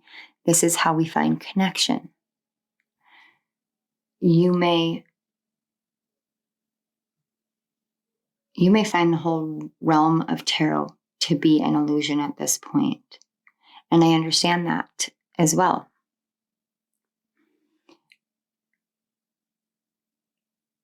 Alternately, others of you may feel like the exact opposite. We are swinging to extremes here. Some of you may feel as though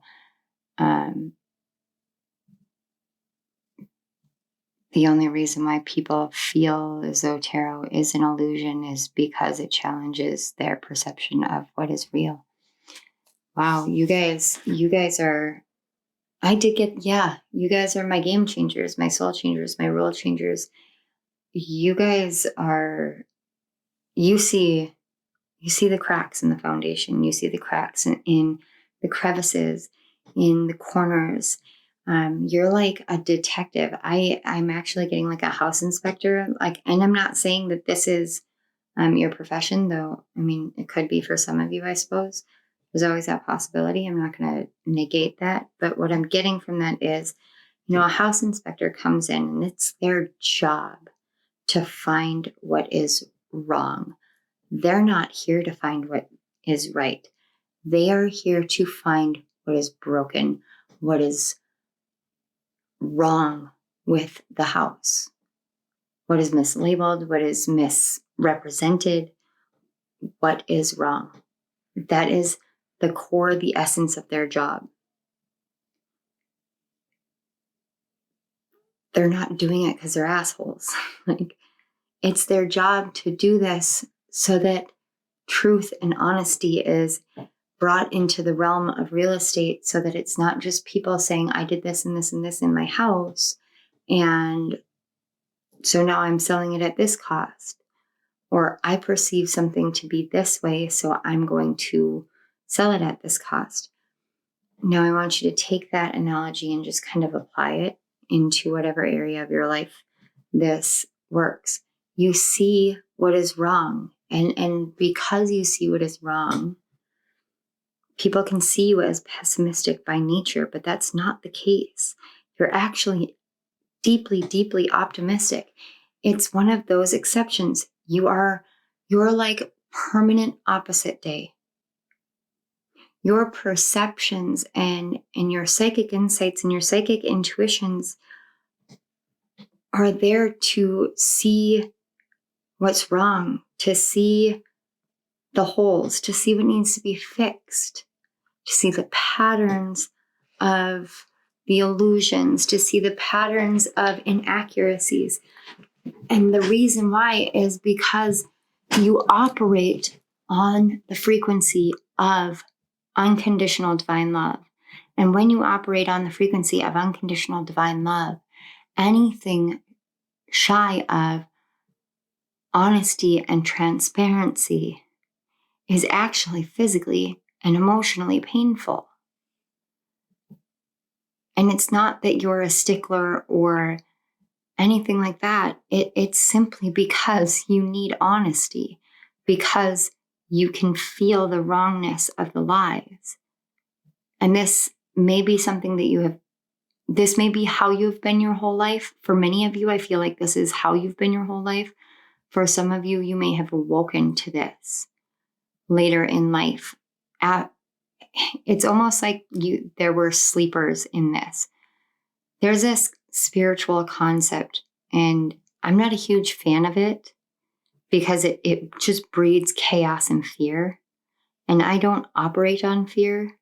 So please understand that when I am speaking about certain things, I am speaking about them in terms of what's coming through so that we can learn a little bit more.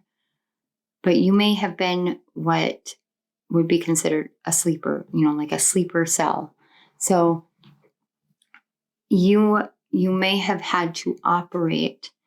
I'm actually seeing like some of your higher selves coming in and essentially putting a part of you into dormancy so that you could operate while still vibrating at this love frequency. Oh God. I did not expect this message to make me this uncomfortable. You were still vibrating at the exact same frequency, but the part of you that was aware of this was put into a state of dormancy or rest, sleep.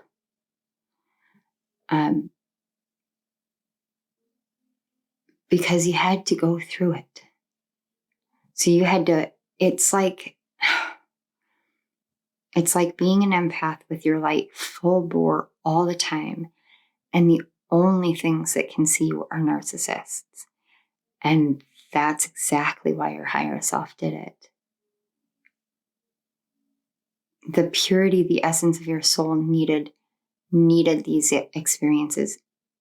And I know that this is going to be hard for you to hear, but they needed these experiences for the sake that you're here to help heal these experiences in the collective in some way, shape, or form. And with that part of you that was laying dormant, awakened, and awakening even further, especially with this eclipse, I feel as though a mass awakening happened. You're going to start seeing your life and the illusions of the moments of dormancy, the illusions of the pains. You're going to see the truth of the magnitude of guidance, love, support you've had around you. You're going to see the strength that you have. You heard at half-mast. So like half-mast is when you're sailing and the mast is half lowered. So it's only catching part of the wind instead of full mast so it can catch all of the wind.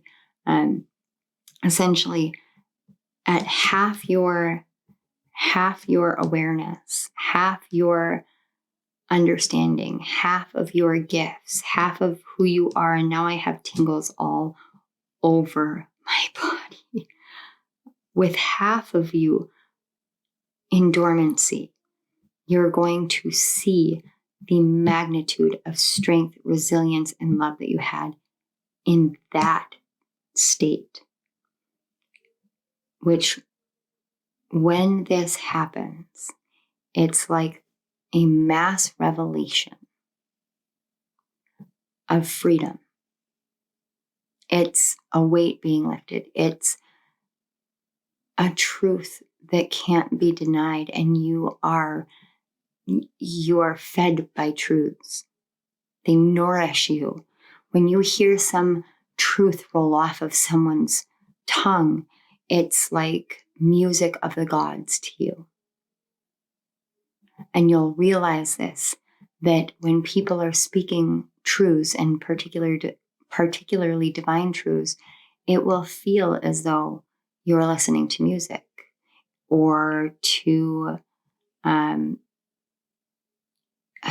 meditations. It will feel as though you're being calmed, soothed. It will feel as though someone is singing to your soul. This is because you can hear the same vibration of your essence in what they're speaking. You can hear truth. So too, when someone is speaking lies, will it sound like, sorry. That was an uncomfortable. It's still going. Okay. So I have this thing. I live in North Dakota, and when it gets really, really cold here, like I'm talking -40, and you take a step out onto the snow, and there's like this high-pitched crunch.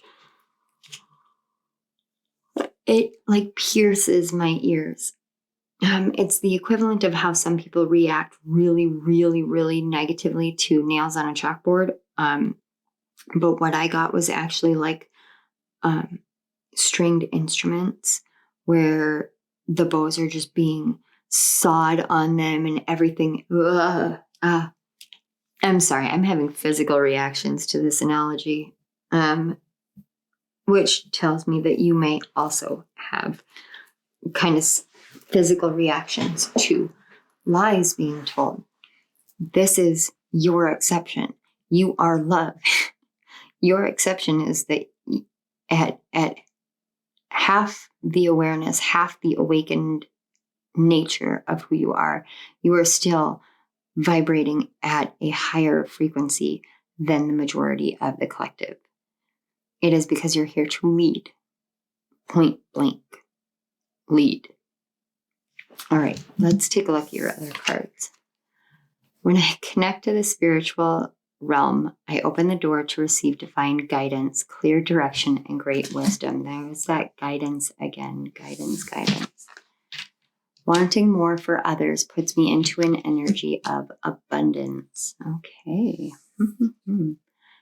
Sanctuary. A sanctuary resides inside you no matter what is happening.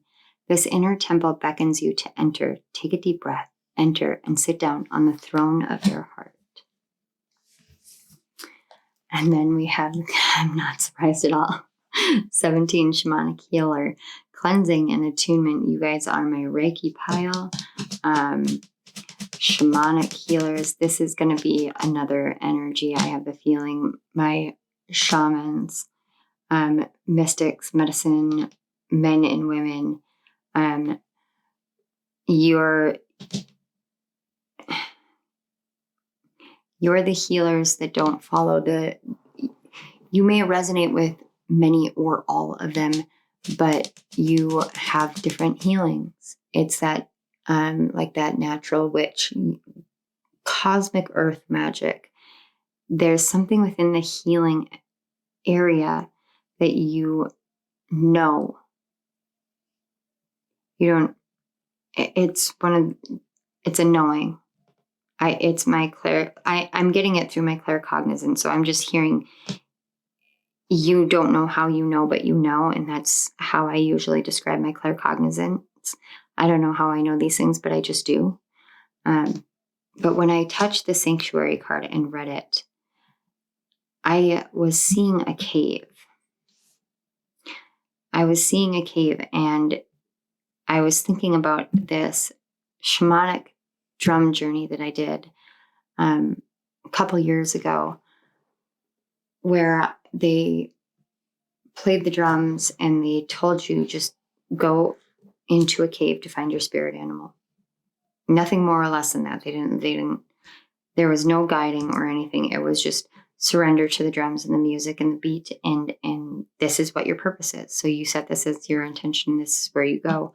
And after that shamanic journey, that the visions and the imagery of that became how I correlate my journey inward when I am working with my heart chakra, when I am working with the center of my being, when I am connecting to other realms or the spiritual realm or a more ancient energy.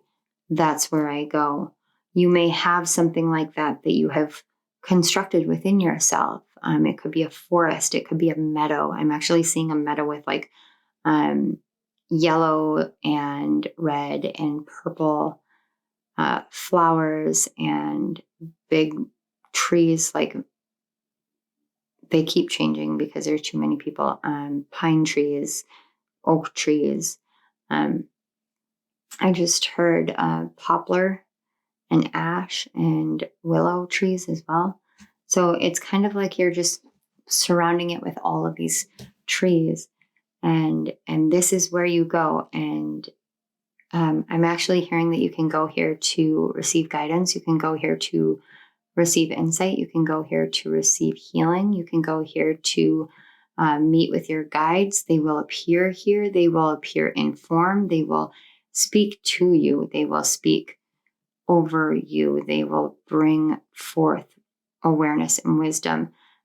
In some of your inner places, the guidance that will be found will be through charting stars that do not exist in the sky above you, but they exist in the sky within you. This is something that you will learn in time as you move forward because you have been activated.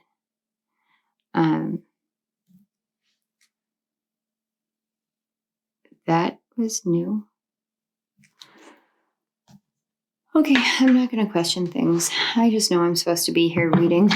It's like 1:30 in the morning, guys. And I was literally, before this, I was hearing words and I was going to come in here and write, but I have everything set up to do this reading and I was going to do it in the morning, but I have it all set up and I pulled my computer out and then it needed to do a bunch of updates, my secondary computer. And I got to thinking about what energy I had just been in. And I was sitting in my living room because Willow needed to go outside, which is why I'm awake. Willow needed to go outside. So I was sitting in the living room waiting for her to go, do her little thing outside. And I opened my blinds, and the moon, and it's the night of the eclipse. And I'm telling you, the moon is shining so brightly. The whole world is lit up. And we just had our first major snowfall here. And the whole world looks magical. And there are all of these clouds, and they're just flying over the moon, just rapidly moving.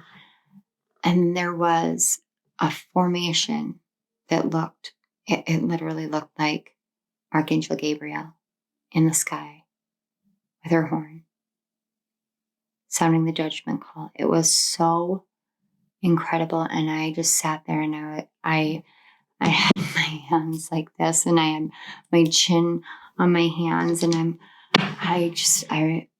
I was thinking to myself, like, I just feel like a little kid right now, just staring up at the sky. Like, there's so much magic tonight. There's so much wonder. This is so incredible.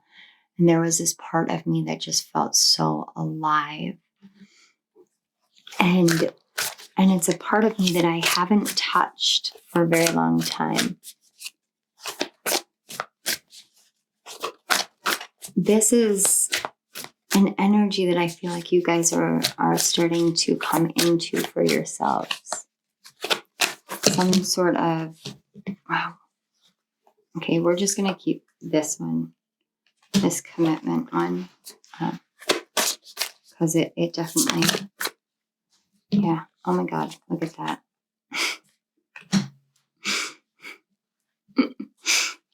Thank you so much for the confirmation. Too many. All right. Can I get one more, please? Ooh, thank you. That wanted to come out. That's amazing. Oh. We're going to put these together. So, on the back, we have the 3 of Keys and the chess game. All right. Pile 3. Your commitments have been tested time and time and time again. What you love, what you know, what is your truth. The world has been out here testing it. And especially, I'm likely getting that it's coming from tarot readings. You feel as though that's tested your commitment to your ultimate path. You may have been hearing a lot of messages that may or may not have resonated. And what was happening during that you may not have realized was that you were in a training phase, essentially. You were in a training phase to begin to open to this gift that you have of being able to hear the truth versus the lies. Hear the illusions being woven and hear the truth being spoken. This has not been to punish you, to make you feel crazy, to make you feel abandoned. This word abandoned is coming through very strongly from your guides. This was not meant to make you feel abandoned in any way, shape, or form. This was divinely guided, led by an archangel, in order for you to start hearing the calling of your own heart and your own soul above and beyond anything in the outside world, so that you understood 100% the sound of your own strength as well as your own truth, because your ability to hear truth in the world comes from you hearing your own truth first and foremost. Once you hear and speak your own truth, nothing, no one can ever, ever, ever destroy that, penetrate that, or change it. No amount of outside illusions can ever change that.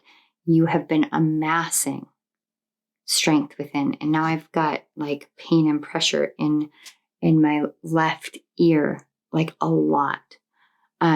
It feels like I was just plunged underwater with all the pressure, but only on my divine feminine side. This is because you have taken the time that you needed to take. The sands of time, he's sitting here staring at the hourglass as the sands tick down and the sun goes down, and he's holding the contract, the commitment in his hand. He's holding his path in his hand. He's got it there, but he's focusing too much on timing, on what is what and when is where and whatever, and whether there's enough time and whether there's this or that. And instead, what the focus is meant to be on, because this came out this way, is seeing that when you turn, if you turn an hourglass on its side instead of on its top or bottom, time doesn't matter. Time is the great illusion, but time doesn't matter. When you step into the divine flow, the waterfall force of what you're here to do, when you create, time won't matter. I've literally been sitting here filming for 45 minutes and it feels like 5. That's how this works. That's why I can do this for as long as I can, because I'm fulfilling a divine purpose. And so the time that I spend doesn't feel like any time at all. This is something that you're going to be moving into. You hold your contract in your hand right now. You are the one who has authored it, signed off on it, and are here to complete it. So what is it? Whatever it is, it's yours. And because you're the author of it, you are the one who can legally change any aspect of the contract. It's your contract. You wrote it. This is your life, your destiny. So now you get to just create. Your greatest exception is the fact that you operate on a vibration of love, the purest essence, the only essence, the force of everything that is in this world. You operate on the frequency of divine love, the essence of the origin of everything. Even if you're not at your A game, you're still operating at that high of a frequency, and that makes you the exception. Okay, pile 3. Thank you. Just honestly, thank you for being you. Thank you for being here. Thank you for continuing, for enduring, for moving forward in your life, for going through everything that you've gone through and still being here. Thank you. From the depths of my heart, thank you. Because the world, you make the world brighter just by being in it. So thank you. I want to say thank you so much to your guides and mine for facilitating the connection between our energies. And thank you so much to Spirit. Thank you for waking me up and having me sit here and allow these messages to flow through for this collective of pile 3. I am deeply honored to bring these messages forth. Thank you. Pile 3, if this resonated, please hit that like button, subscribe to my channel, and hit the notification bell so you don't miss any of my upcoming readings. Down in the description box, you will find links to my author page on Amazon, as well as links to donate and or book a personal reading with me. So please tell me in the comment section below how this resonated, how you're doing, how the eclipse and full moon impacted you. I am curious. I would love to know if you're open to sharing. All right, pile 3, I love you. Bye. Hello, pile 4. If you chose the 4th card, the number 4 and Holly, as well as the Dagaz rune, this is your message all about what you are the exception to.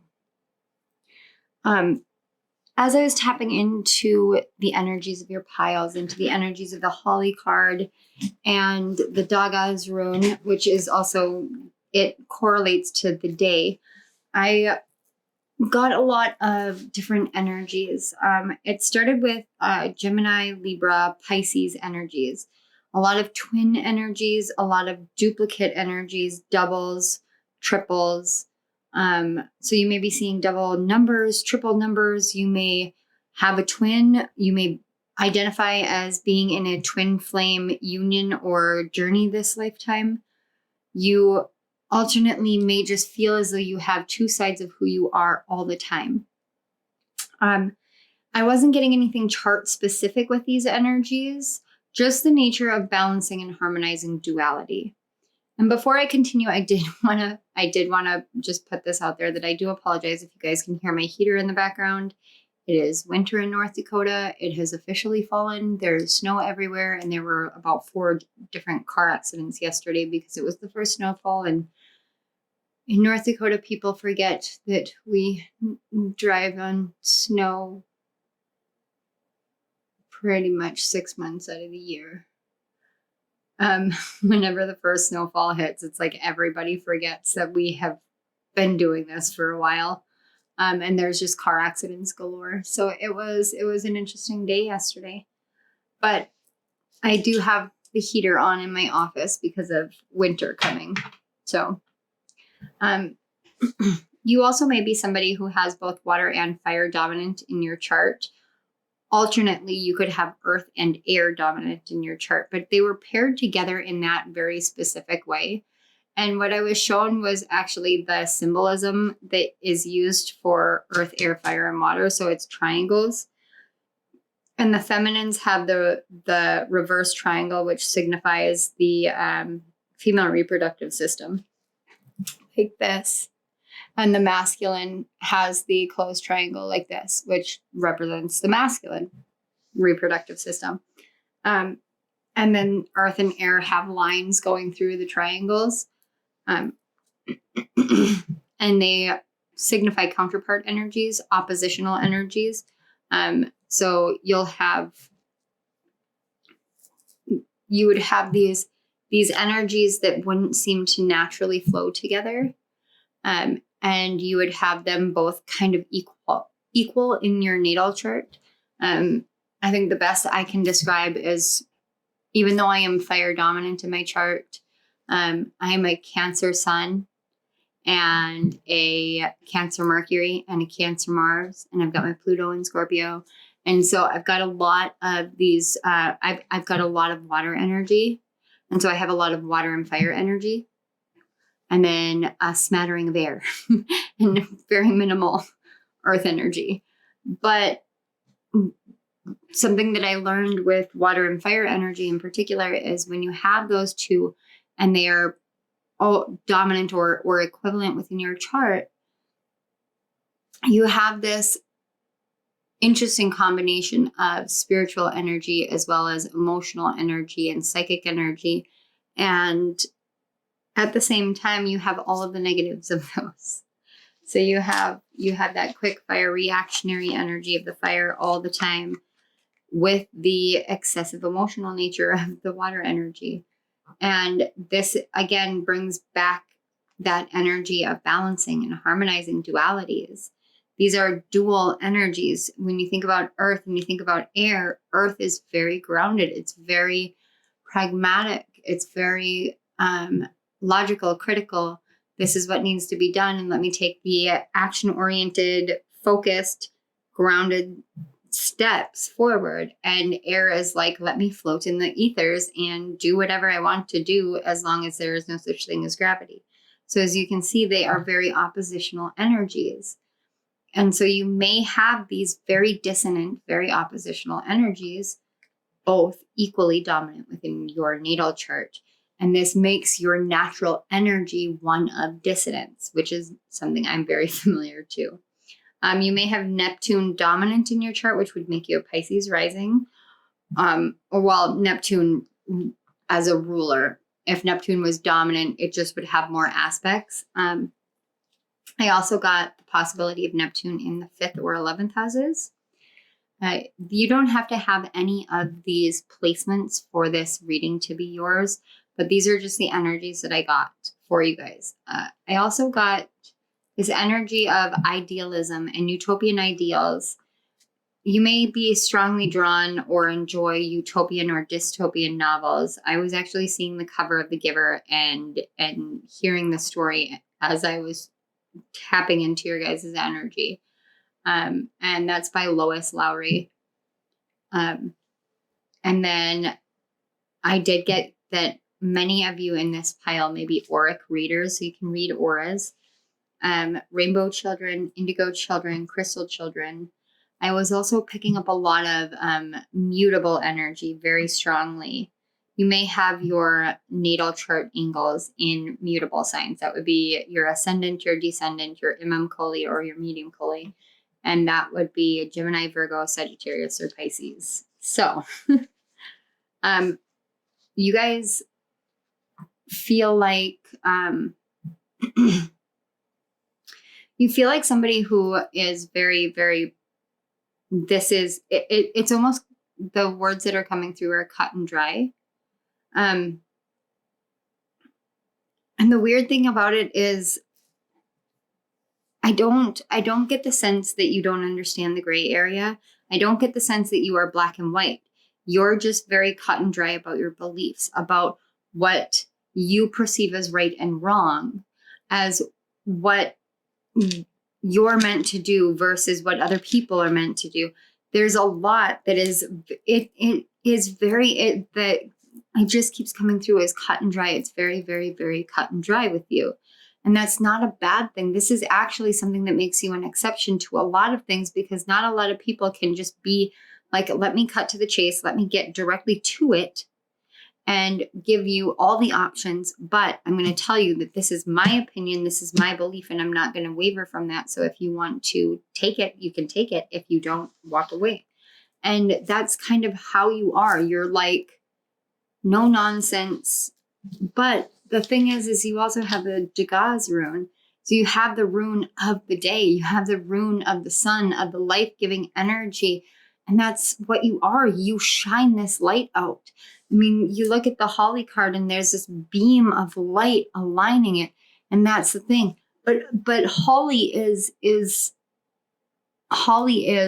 prickly. It's got thorns.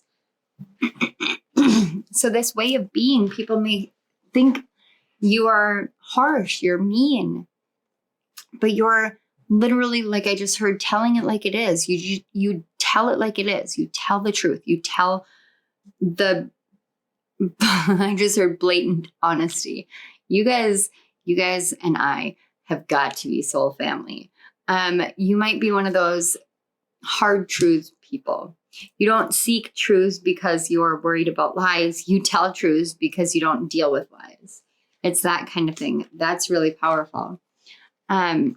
Let's take a look at the poem for the Holly card before we continue. And when it comes to this poem, I want you to use it in whatever way feels right to you.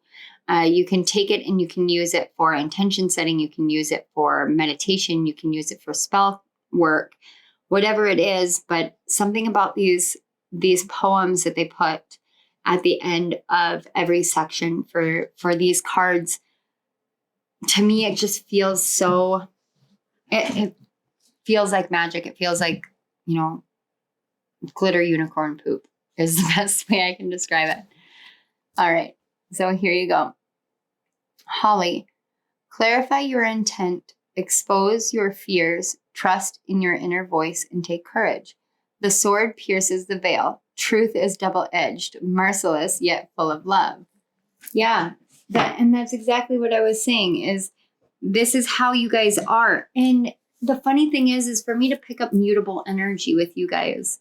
And again, I want to reiterate, you don't have to have these astrological energies in your natal chart for this to be your pile.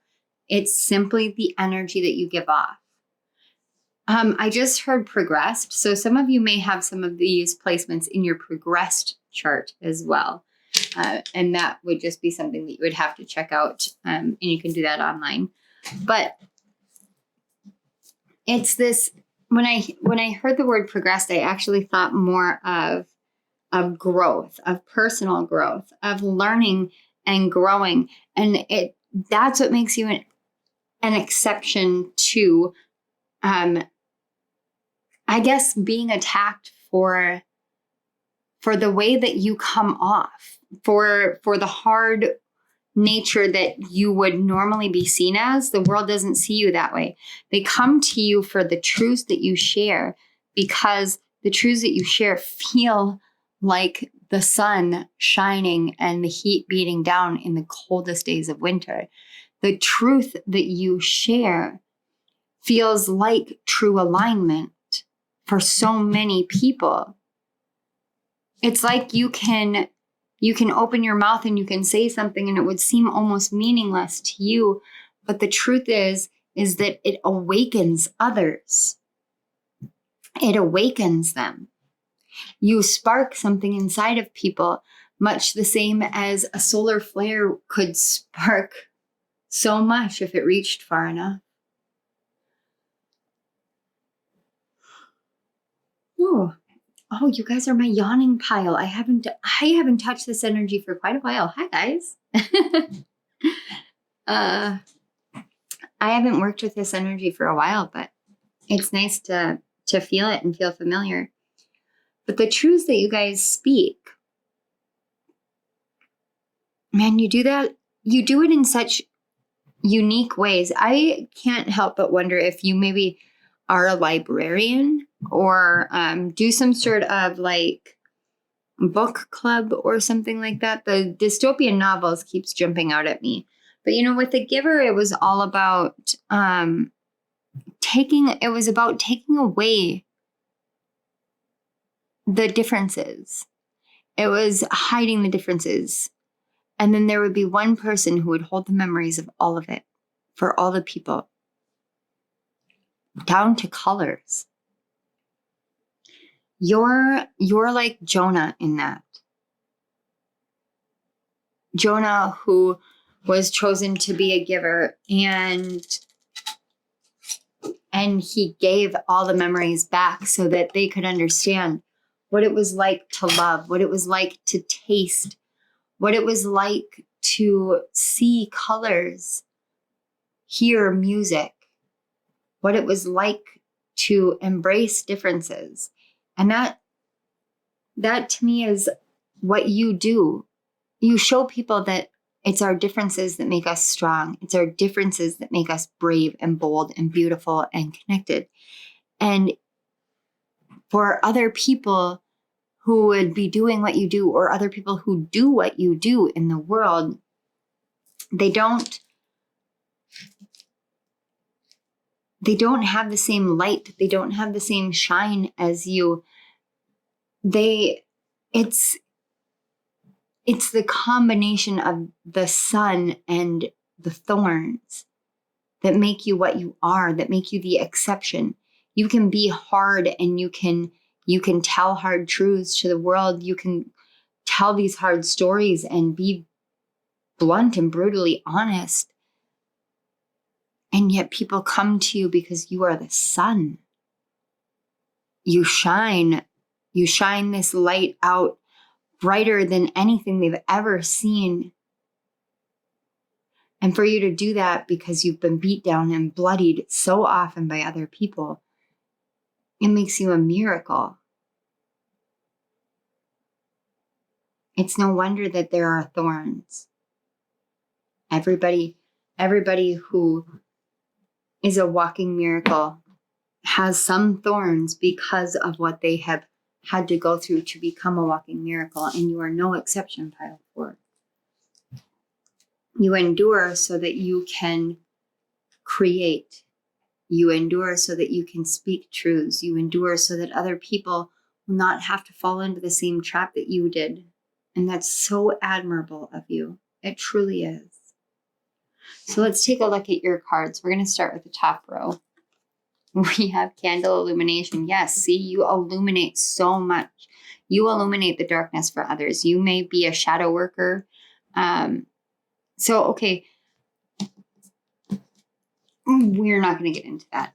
Maybe that'll be something that is done later on. Let's take a look at these first. We have an inner child.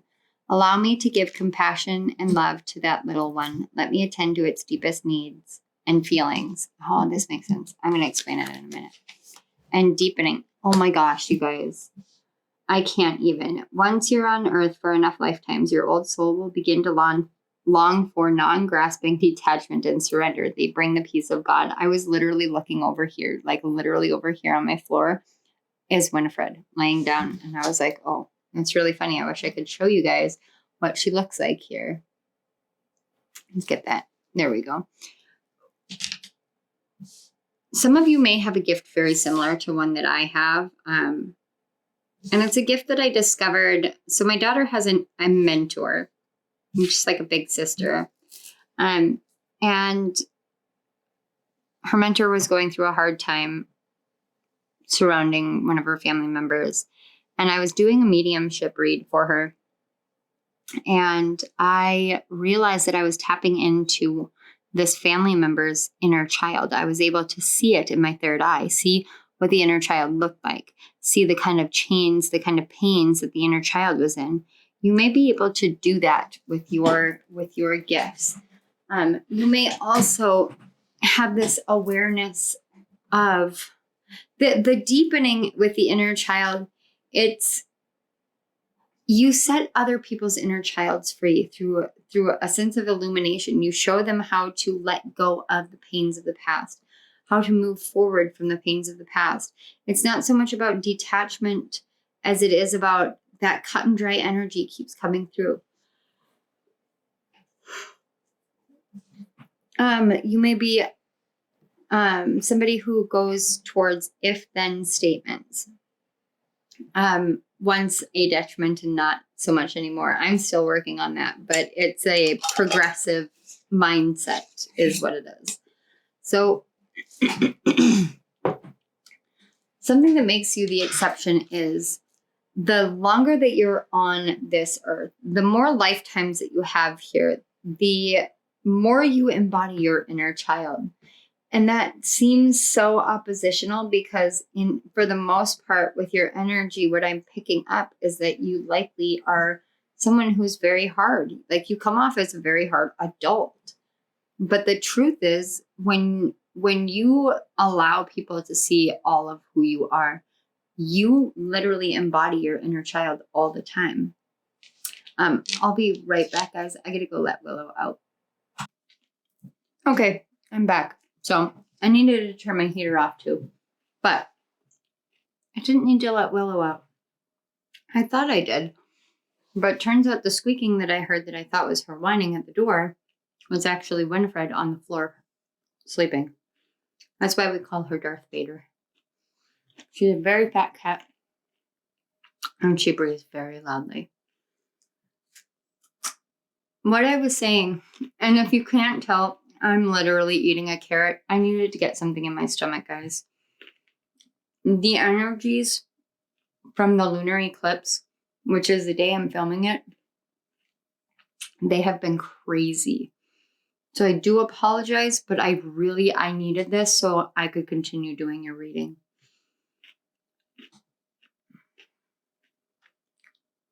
With your inner child,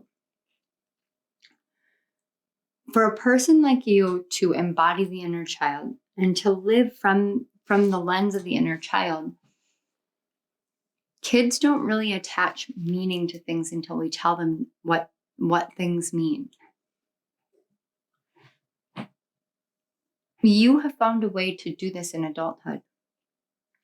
It's kind of miraculous because after the age of 7, we start realizing the conditioning. We don't realize it is conditioning, but we realize that we're meant to think a certain way, to believe a certain way, to behave a certain way, to move in a certain way. And it's kind of like from 7 until a spiritual awakening is the time it takes for you to be conditioned. And then after that, it's up to you and your determination for how long it's going to take to decondition and rebuild.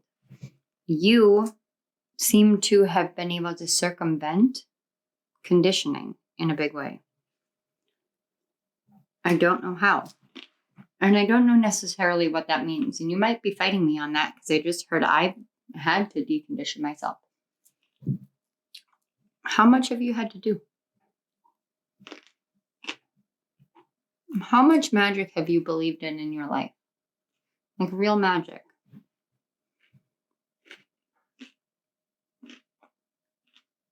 Do you sing in the car? Dance in the kitchen?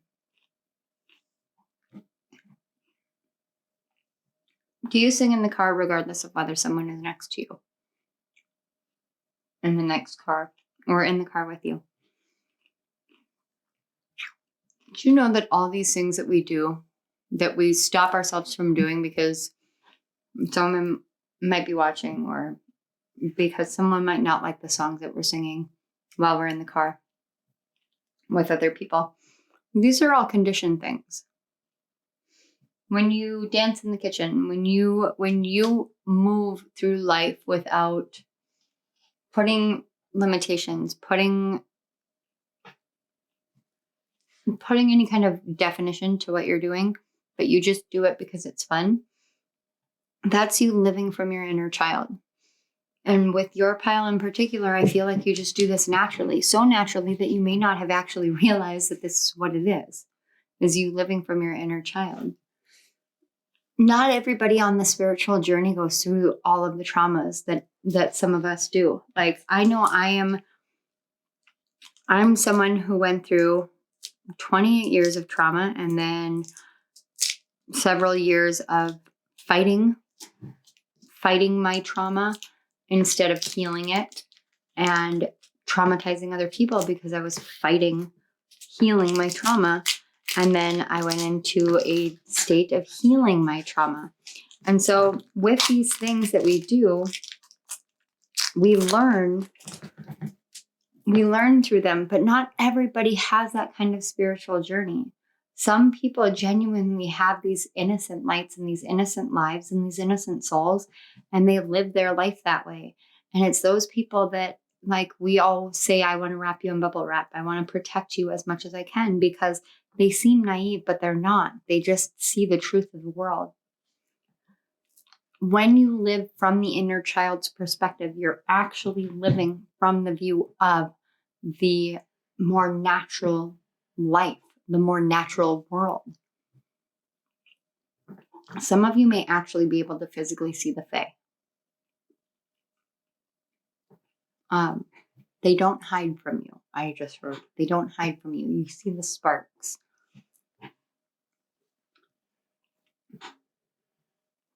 I'm just kind of waiting for more to come in. You guys, there's an almost Taurian energy with you as well. And I know that's not that mutable energy, but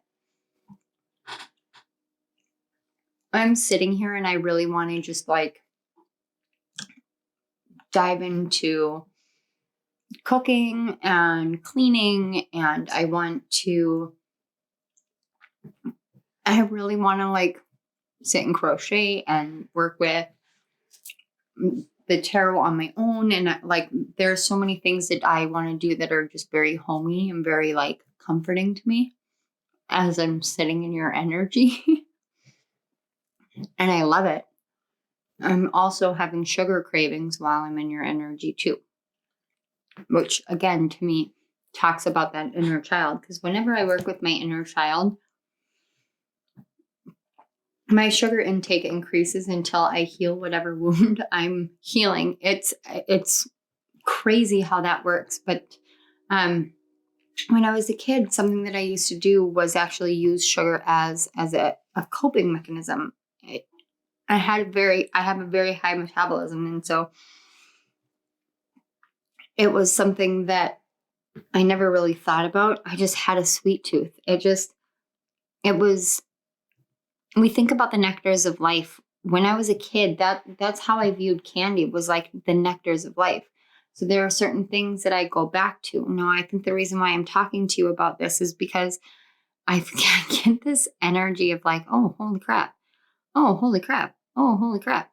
I've had those moments of like, hey, that's why I do this, because of this. Sometimes you spend so much time illuminating things for others that you have a hard time illuminating it for yourself. But I feel like that's going to be getting better too. So let's get the rest of your cards. We have the card 1, mindfulness, peaceful presence with quiet mind. 10, Archangel Raziel, wisdom, inspiration, and Akashic records. Oh, shoot. Whoa, I just got a crazy visual. So I just got a visual. As soon as I saw Akashic records, I got a visual of someone with an inner child in their inner child's heart center. So like the inner child is your heart center, the heart center of your inner child. It's like Russian dolls is what I'm seeing, sort of, but it's internal. So you've got you, then you've got your heart center. Inside your heart center, you have your inner child. Inside your inner child also has a heart center. Inside your inner child's heart center is the Akashic records. All of them. Whoa. Okay, so when I started working with the Akashic records, I'm actually going to get the book for you.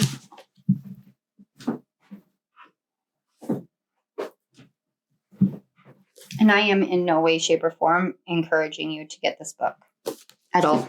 And I do mean that genuinely. It's not that it's a bad book, but that's the book that I read. And that book talks about the steps that you have to do, the petitions that you have to make. You have to essentially, to me, it felt like it felt like an exalted version of falling to your knees and begging to be welcomed into the Akashic records. Now, I'm a very opinionated person. It's just how I am. But I get the feeling that you guys will get it because you're my cut and dry pile. So she talks about all of these steps, these tools, these techniques to get into the Akashic records. You have to do this, this, this, and this. Your energy is different. You are the exception to just about everything that has to do with the realm of Ka, which is what I prefer to call it. Because the Akashic records are not just books. It's literally an entire spiritual realm. It is the creative void realm. We put it into Akashic records and we put it into the Book of Life because it's an easier concept. Plus it vibes with the Bible. So it was an easier thing to keep within occult society and maintain in the outside world while still protecting those who practiced occult wisdoms. But you have this ability to access the Akashic records because they're contained within you. Now, the reason why I call it the realm of Ka instead of just the Akashic records is because I first of all, study under Heka, and that is Egyptian magic and medicine, as one of my deities. But also because when I think about it, it doesn't feel like just a library. Like, yes, there's sections of it that I can make into a library or that we can create into a library, but it's more than that. Every meditation that we do where we visualize, we're entering the realm of Ka. It's pretty much equivalent to the Summerlands, where just about anything is possible and all manifestation occurs instantaneously. It's the grander scheme, the grander energy of everything. You have the ability to find peace within yourself, within your own mind. It's almost like you can create little nooks and crannies inside of your etheric body that connect you to different things, like a place, like a Zen garden internally, or, like the inner child's heart center being attached to the Akashic field.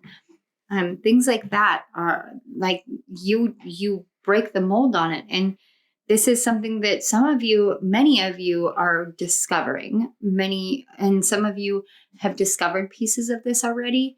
And it may have made you feel a little bit like unsafe is the word I'm hearing. Unsafe.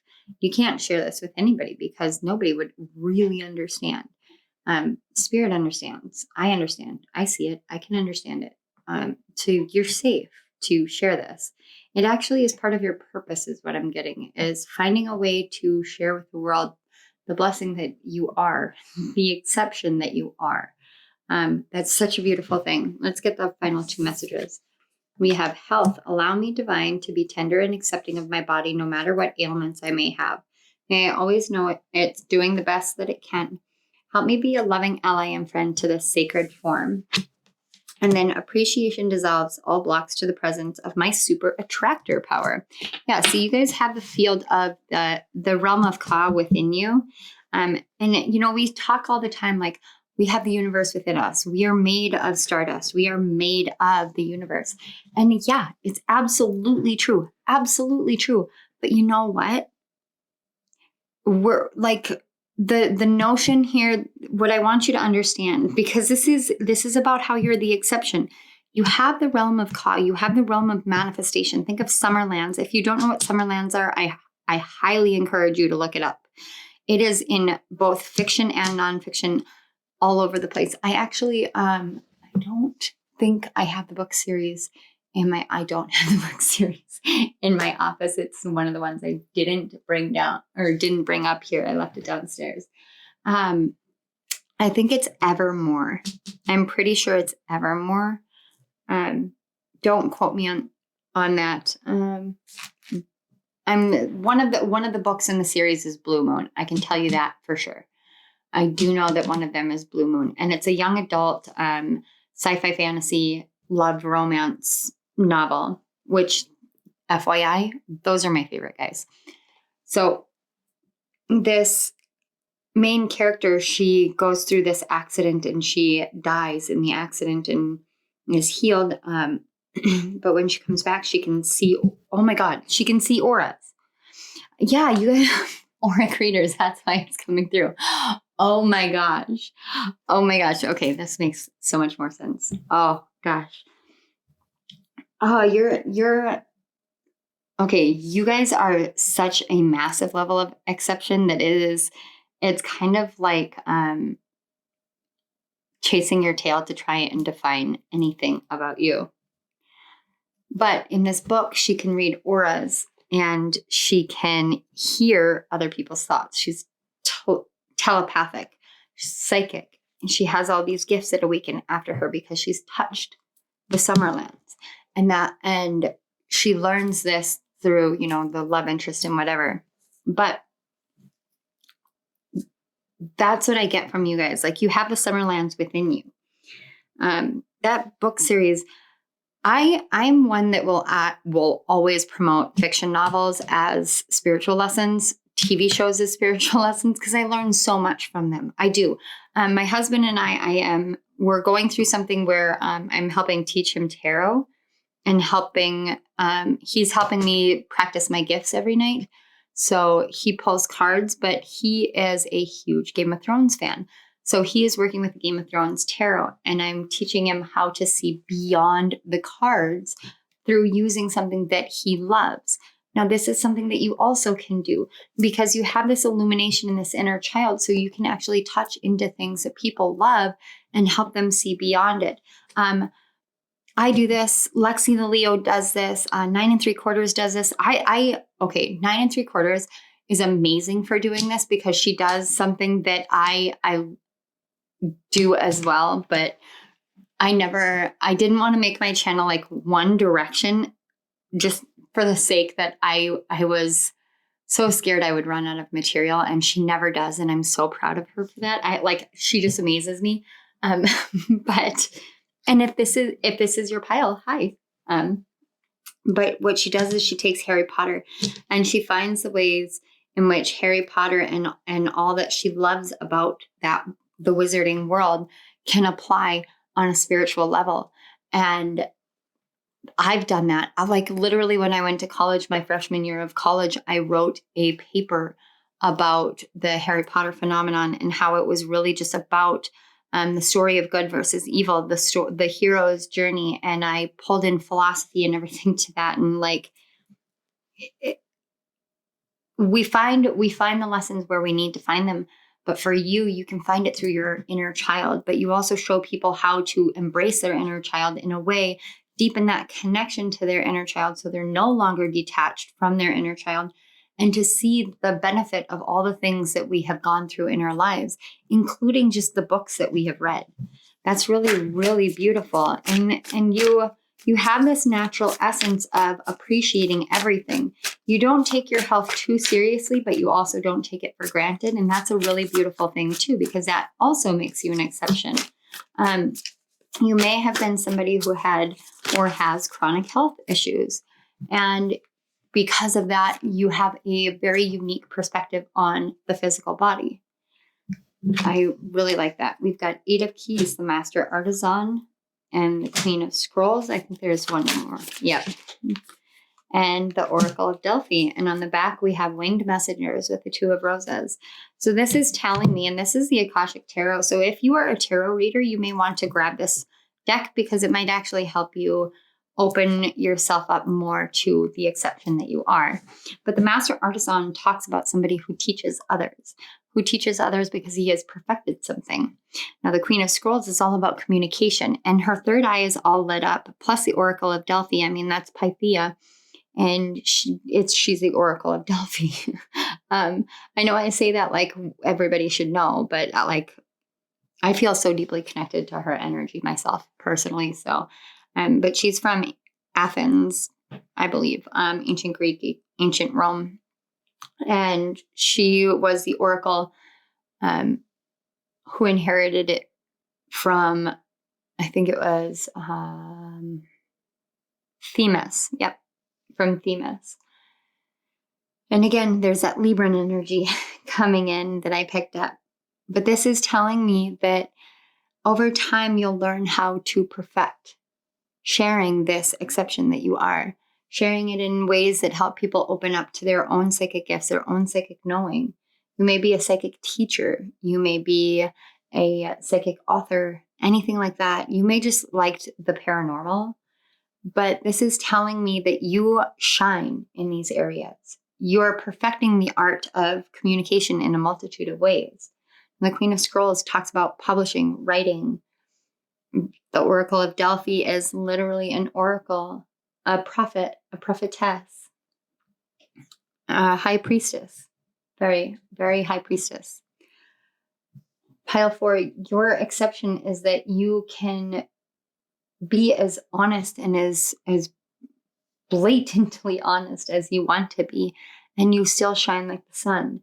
You are connected to your inner child despite everything that you have gone through, and you help illuminate all of these things in other people. You have mastered a quiet mind and wonderful health, even if you don't always perceive it that way. You really are the master of it, and you're here to share it with other people because you are the master. I mean, the master card is literally on the board.